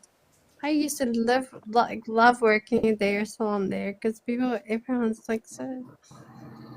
There was Absolutely. a horse tied up in the backyard, like it was. Miss that, 100%. miss those days. Yeah, dear. Crazy. Yeah, no. Do That's they still exist? what? The horses. These other people, those people. The old farming stock. Yeah. I don't know what happened to the guy I used to work for. He had like he he was the partner of because I used to do modeling back in the day, and I was involved in a modeling agency, and he was the partner of the owner of the modeling agency, and he started a hairdressing place, and he was really into horses, The and old group down there were like the same as the people up where I am now in Howick. Horses are everything. yeah. And back in the day in Assegai, I remember that's where they had his first salon set up. And Okay. he had a stable for his horses. Yeah, that makes And sense. They're not like the Amish people. yeah. And people were No. still going to the shops. They were still riding to the Yeah. local spar with their horses They and they you still know. do that in some of the places just up from me. So Lions River, they do that. I'm not sure if they do that in the Hillcrest anymore, No, but you're back not in the allowed. day when I used to work for them, that was really very common. That So horse. they do have cell phones and everything. They're not Amish. Oh yeah. Mm-mm. It's just they're a They had very cell phones. horsey community. Yeah, they were very much cool with just Yeah. everything by horse. And it's where some of the best horse riders come from. And funnily enough, I'll tell you a story. You remember the movie Racing Stripes? Mm-hmm. Okay.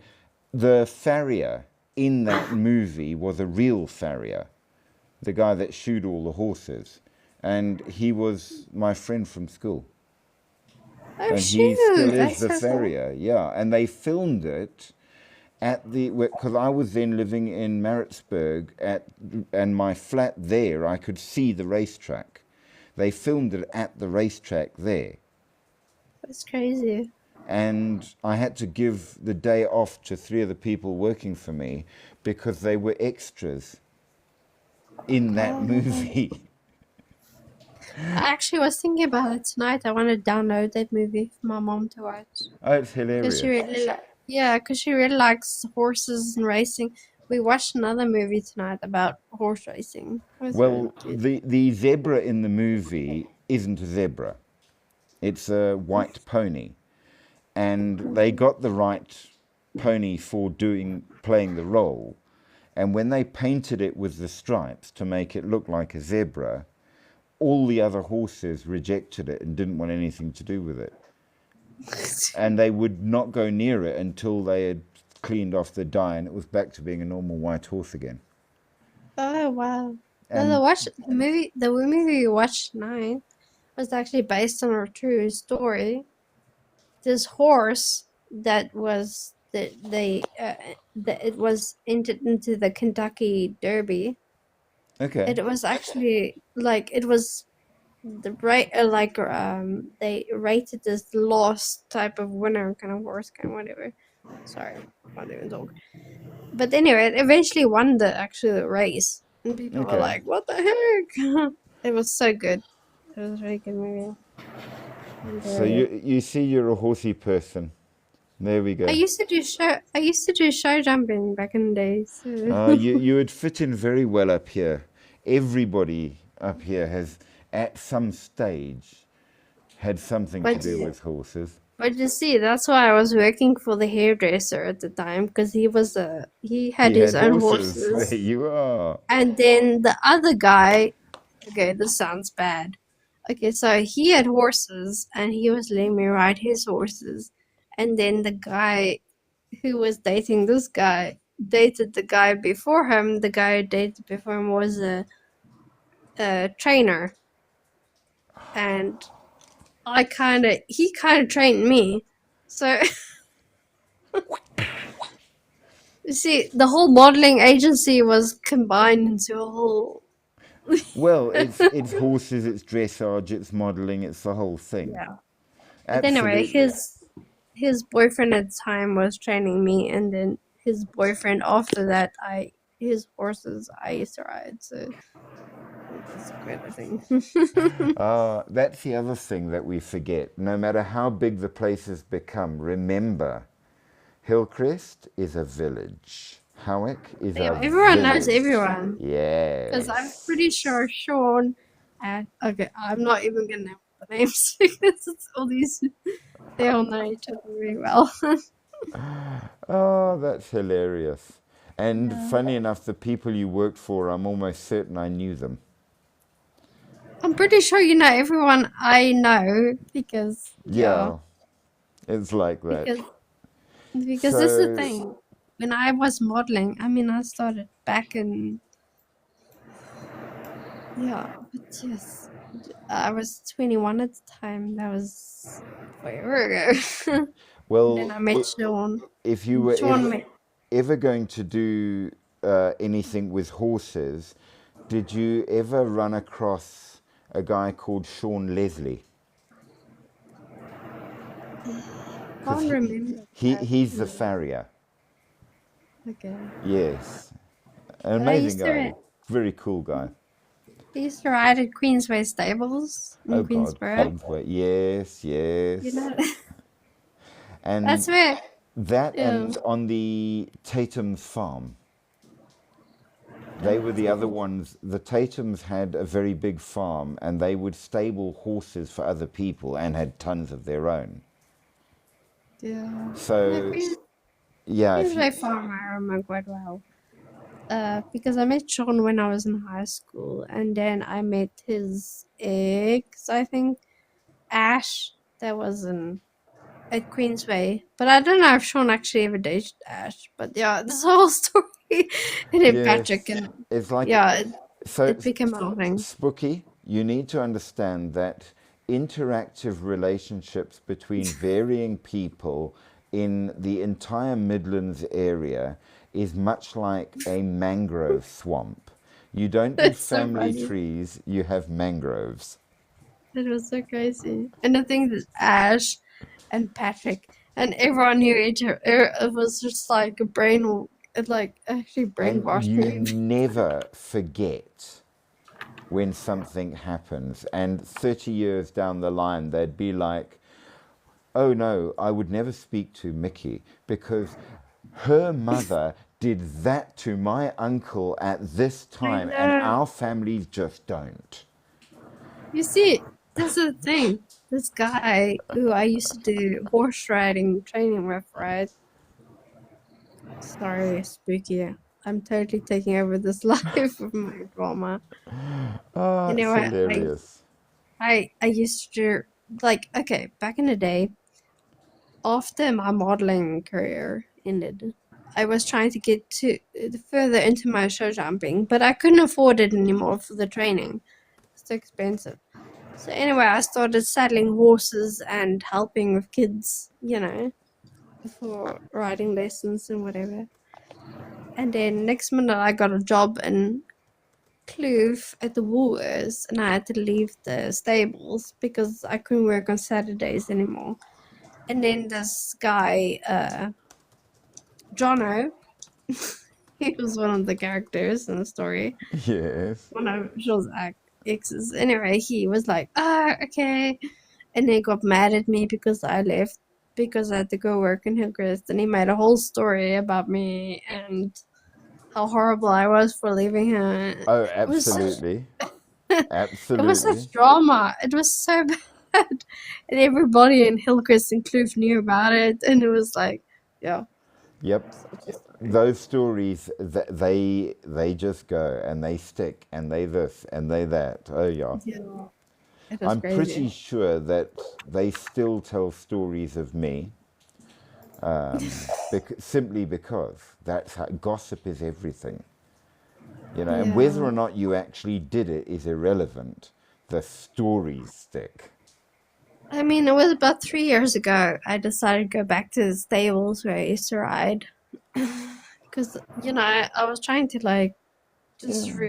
reminisce Reconnect because a we were little. we were there, and I was asking if the horse I used to ride, Spirit, was still alive, and just be like, "Ah, interesting," like Yeah.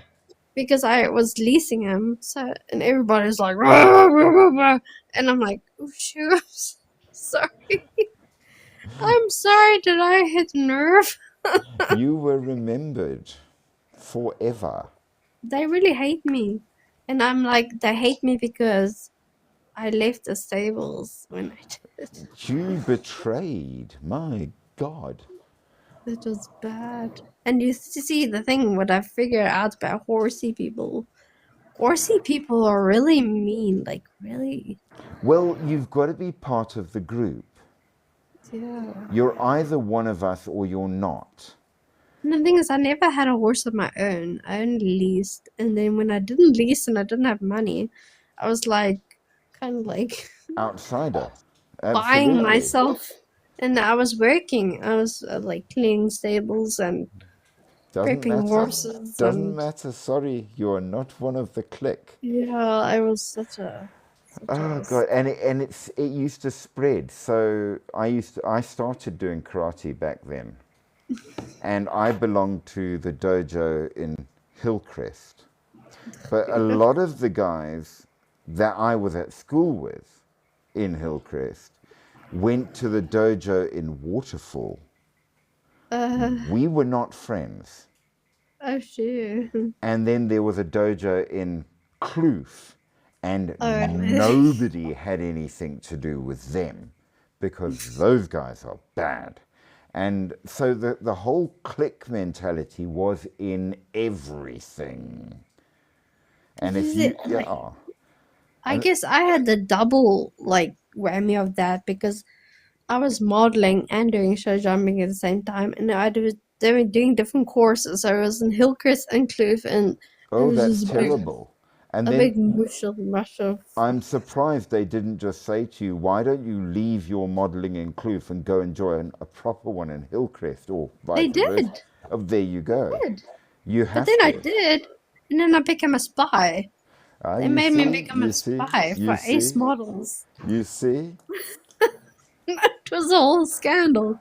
It was the biggest scandal you ever seen in your life. No, No, you see. they made me join a different agency so I could become a spy for them. Oh It was God. amazing.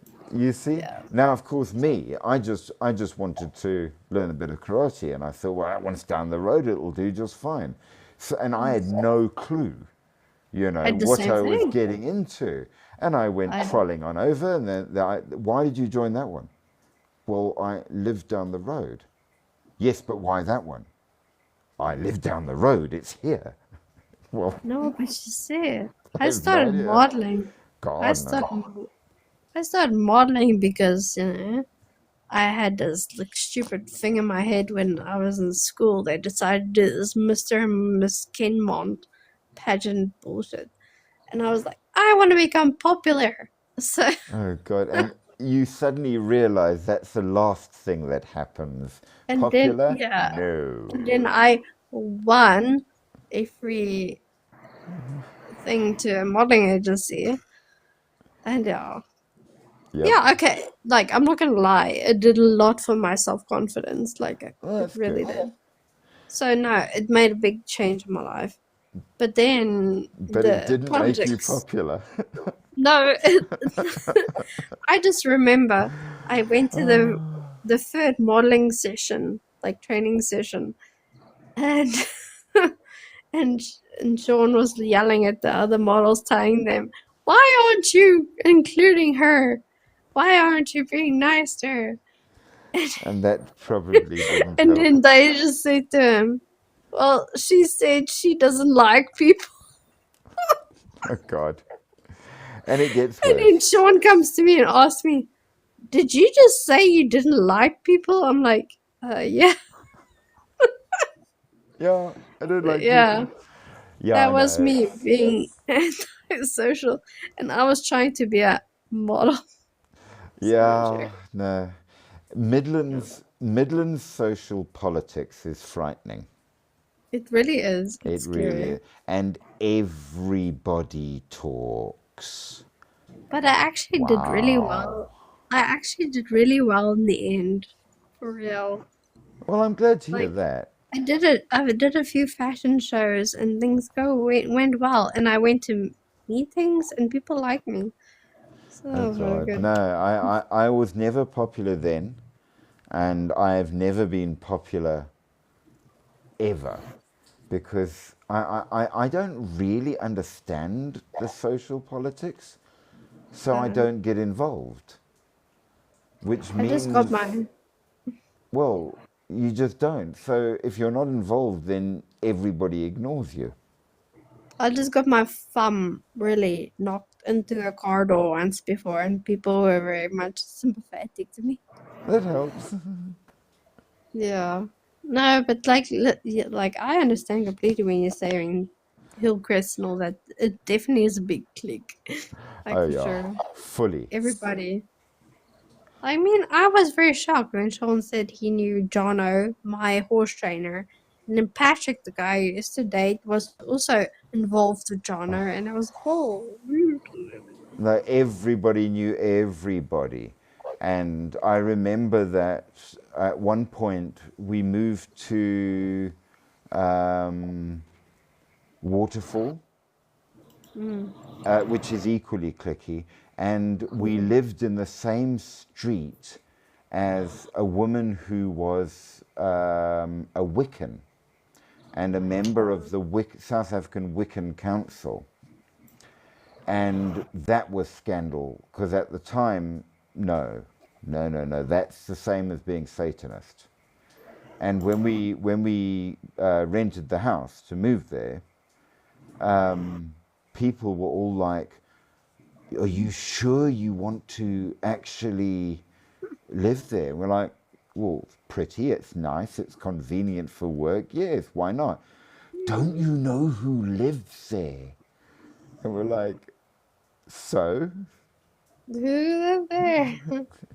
So, yeah, I know. The fact that she was a pagan, a Wiccan, Oh, was like, mm. oh my God, the scandal. And she was, My sister them lived right there near the Watercrest Mall. So, oh, I oh, hate that mall. Oh my God, I hate that. It's very new and I've it's never been there. ugly. It Is is it? so ugly. And yeah, They I work. know. They live close, but they live close. Well, close as in I say, not very close because they live more on a like there's more cattle and like off road, so Down the they don't. back, down Yeah, behind there, yes. Now but you she see used to work there. that where when I was up there, between Waterfall and Hillcrest was nothing but cane fields and forest. Okay. There was no houses, no thing, and Waterfall was tiny. It was like 200 houses. Okay. Yes. So now it looks nothing. I mean, now it's huge. It's horrifying.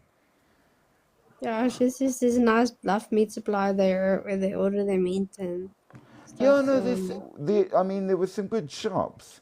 Bluff has been Mm, there for ages, and they are very good. yeah, But yeah, no, the new mall is so, yeah, I don't I've know, heard it's of it. ugly. I mean, back in the day, me and my partner used to go mall hopping all the time, but yeah, that was like, but we never got around to bluff, freaking Watercress Mall, so I don't know what that's. Well, I suppose it's like, I mean, now Umhlanga is defined by Gateway. Yeah, Gateway. I It's used to go there. huge. My God, it's huge. I Is it used, kind of bigger? I mean, last time I've been to a shopping mall was probably like 3 years ago, 4 years ago, actually. no, I'm not a person who's fond of urban. So you can imagine I don't do well. Oh, it's actually 6 years ago. 6 years ago. Craziness. Yeah, I Yeah. like my small town living. That's why I like Howick. It's very small. Mind you, before today, I haven't left the house within 2 months. So that was pretty intense. Wow. Yeah. No, I like to get out. I need my countryside. Yeah, I did too. But I took this Uber drive to Pinetown today, and yeah, it kind of reminded me why not to leave the house because I almost got into an accident. So Yeah, Pinetown has gone downhill.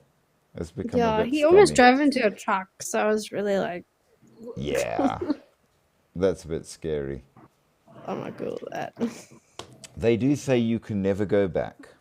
There's a certain amount of truth to that. I mean, when I first moved to Izinkwazi, there were 11 houses. I went back there 5 years ago just to see, and Yeah. it's like a giant city.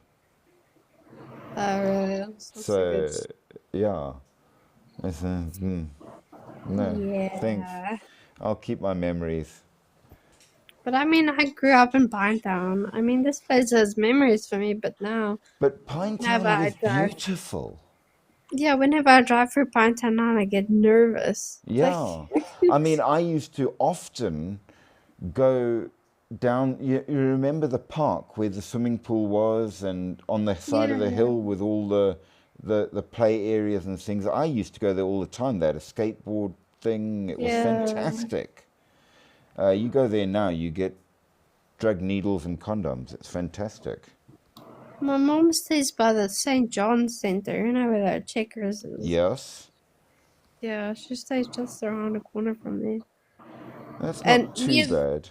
near the towers, and then we used to live in Jackson Road. They were just further up the freeway. But Yes, yeah, that's our all house is right as fine. well. I don't know what it's like now, but it used to be But no, quite it's nice. bad. The crime and terrible and whatever. Makes sense. Humanity, the Yeah, real weird and wonderful. it's become a real shitstorm. So, Yeah, it has.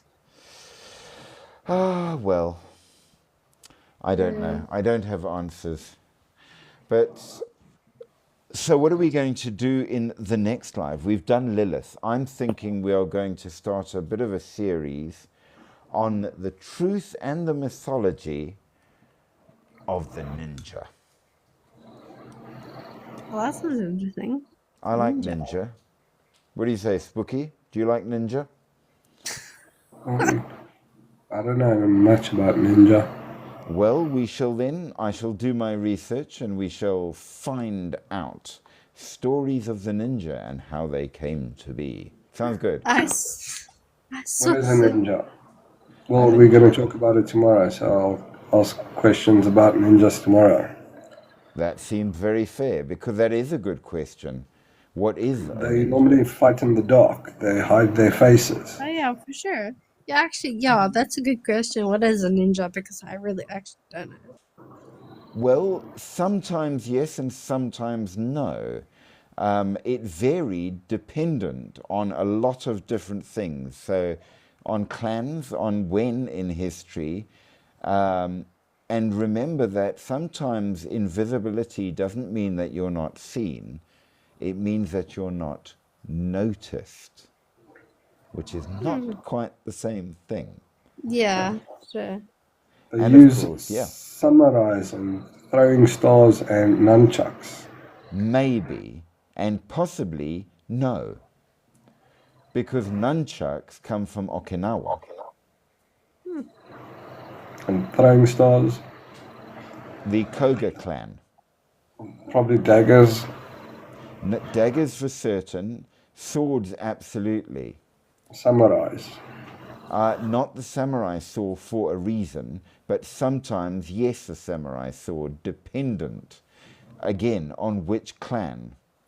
There were the Aiga, the Koga, there were several different clans with different importances and different things. So fighting styles, it's kung fu. No, Kung Fu comes from China. But what is ninja? Like a Japanese thing. Yes. So they would use forms of ninjutsu, the Like art of the karate. ninja. Karate as well. Yes, karate sometimes, but dependent on what. So if they came from Okinawa, they may have used things like nunchaku, but Can most I say wouldn't. can I say ninja is a assassin? Sometimes, dependent on the clan and on the job. Usually assassins, but not always. So yes, lots of stories, and as to what and as to why. And yes, does involve, rather interestingly, maybe, demons and more, which is pretty cool. So tomorrow. How does it go in Shakespeare? Tomorrow and tomorrow and tomorrow creeps out this petty pace from day to day to the last syllable of recorded time, and all our yesterdays have lighted fools away to dusty deaths. Out, brief candle. Life but a walking shadow, a poor player that struts and frets his hour upon the stage, and then is heard no more. A tale told by an idiot, full of sound and of fury, but signifying nothing. That sounds creepy. Macbeth. It's the I like. scene that when they come and tell him that his wife has just committed suicide, and he says, "So what?" I was about to say I like that, and then I'm like, oh shit, okay. I really shouldn't say that. So yes, it's from Macbeth, one of my favourite of the Shakespearean stories. Yeah, my breakfast great. and very much misunderstood by just about every school kid in history. Yeah, for sure. We did Macbeth and we did. What did we do? We did Macbeth, we did Merchant of Venice, Yes, we did that too. Romeo and Juliet. I don't think we did Romeo and Juliet, just Macbeth and Merchant of Venice. And I think we did Julius Caesar. Yeah. And I remember being cross because we got Julius Caesar, but the year before us did a Twelfth Night. And I wanted to do a Twelfth Night, which was far more interesting than Julius Caesar. For some reason, I think we only did Macbeth and then Merchant of Venice. I don't know why that was it. Sounds fair. I know. I think because I was in special school, so. Special school. I was in a special school. Oh, So yeah. We got the last. Yeah. oh God, that's funny. You make it sound so bad, Mickey. Shame on It you. just sounds so bad. I say nothing. But yes, we will come back tomorrow with ninjas and more. So join early, Mickey. Don't come on at like the last 10 minutes. We're a drum bass. I'm sure you will. Okay. 10 o'clock. Spooky, you're going to come on? Yeah. Oh, might be. He's trying to. It's like, I'm sorry. I've been a pretty freaking weirdo tonight. Did you know? Okay, here's a final parting thought for you. It turns out, according to a video I was watching, there's a particular kind of mushroom that only grows in one place in China. And they've discovered that if you take it, it gives you hallucinations for a full 24 hours, which include tiny people running around. And the local doctors, once a year when this thing grows, know, brace yourself, you're going to have people coming in complaining about the little people running all over the place. And I'm like, dude, how high are you? But it's like, okay, now that you're mentioning that, right? So, okay, I'm probably being the weirdest goofball on this planet. But, But you know, go on. you're used to everyone's used to that. Share your darkness with us, young lady. Welcome to the dark side. But you're so used to my weirdness. Anyway, so there's this flower in my landlord's garden that blooms only certain times of the year. Okay. But yeah, it had bloomed the other night. So I was wondering if you could tell me if you can think of any flower that blooms that like randomly once a year And at night. at night. Yes. Because I saw it and I'm like, I know that flower, and then I couldn't remember what it's called. Hold on a second, I'll tell you now. Because Because it's rare. And I was told it was rare once before, but I couldn't remember what it was called. And I was like, it is rare. it blooms It's a summer once. flower. Yeah. Like, I saw it and it blooms once like in a while. And then I was trying to figure out what it was called because somebody had told me before and I couldn't figure it. And I was like, I must remember this. I will tell you. It is the night blooming cereus, and it is a white flower known as the queen of the night. Yes. Yes, there you go. It blooms once a year for a few hours, opening after dusk and wilting before dawn. And the problem is, like, I saw it blooming and I wanted to tell everybody about it who And was then, on of the course, property. the next day it's gone. No, I was like willing to go around and say to everybody, this is this flower. And then I realized I didn't know what the flower was called. So I couldn't go around telling people what this flower was called. What is the because I flower don't- called? Queen of the Night. It's a kind of cereus. It's a cactus, actually, And during Just the a cactus, yes. during the day, the plant resembles grey or greenish vining sticks. They're Yeah. found in warm, dry climates, mostly only in the southern part of the Americas, Mexico, South America, and Arizona. And they are fertilized by night pollinating insects. And it's often called the orchid cactus for whatever particular reason.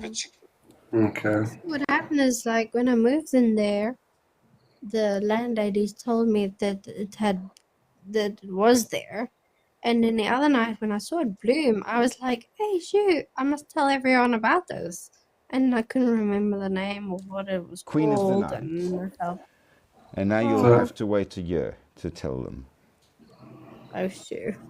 so it's a white flower with Yes. sometimes a little bit of yellow or pink. Yes. Really pretty. I was like, oh my word. Oh. Absolutely. No, it is a very pretty flower. It's not native to South Africa. Hmm. I was quite excited to see it. I was like, can't believe this is there. Well, I do know that my big flower that I was excited about was when I was in the desert and I actually found a wild desert rose. And I Oh found it wow. because I nearly sat on it. They're really Oh. hard to spot out in the desert. And I sat down to drink some water and I realized there was this little flower next to me. It's like, hey. Look Guess at what I that. just saw? What? Well, I was going through pictures of Queen of the Night, Yeah. and then I found a statue of Lilith. Well, of course, Yeah. one of Anne Rice's famous books is called Queen of the Night. You know Anne Rice, don't you? No. Mickey? No, I don't. Oh my God, you cannot claim to have anything to do with vampires at all if you have not read Anne Rice. She has written some of the most important vampire stories and very prolific. She's written a whole series of them, many of them set in America. So all of the New Orleans and that kind of thing. The first one is called Interview with a Vampire. Oh, shoo. Yeah. Yes, she is the author of those stories. And Oh my she's word. been probably the one who's had the most influence on modern vampire stories. Oh, wow. Okay. So, yeah, Cool. Queen of the Night. And I do believe that Lilith was the name of the Queen of the Night in the story. So I'm not surprised that you would find a picture of her. Yeah. Because, I'm yes, looking at the story why they showed me this, and yeah, so apparently in the 1800 in Iraq, Lilith was called the Queen of the Night. yes, as well. So Lilith and all of the Lilitu are blood drinkers. So they are vampires. And they move at night in desolate places. So in the Middle East, for thousands of years, she has been the Queen of the Night. And of course, when she married Samael and eventually became associated as the Queen of Hell, the Queen of Ahriman, This statue was stolen by the British people, and it's now in a museum there in London. I can think of better choices of things to neck. Let me take this cursed demon. You can have it. Mm, Just saying. great idea. Oh dear.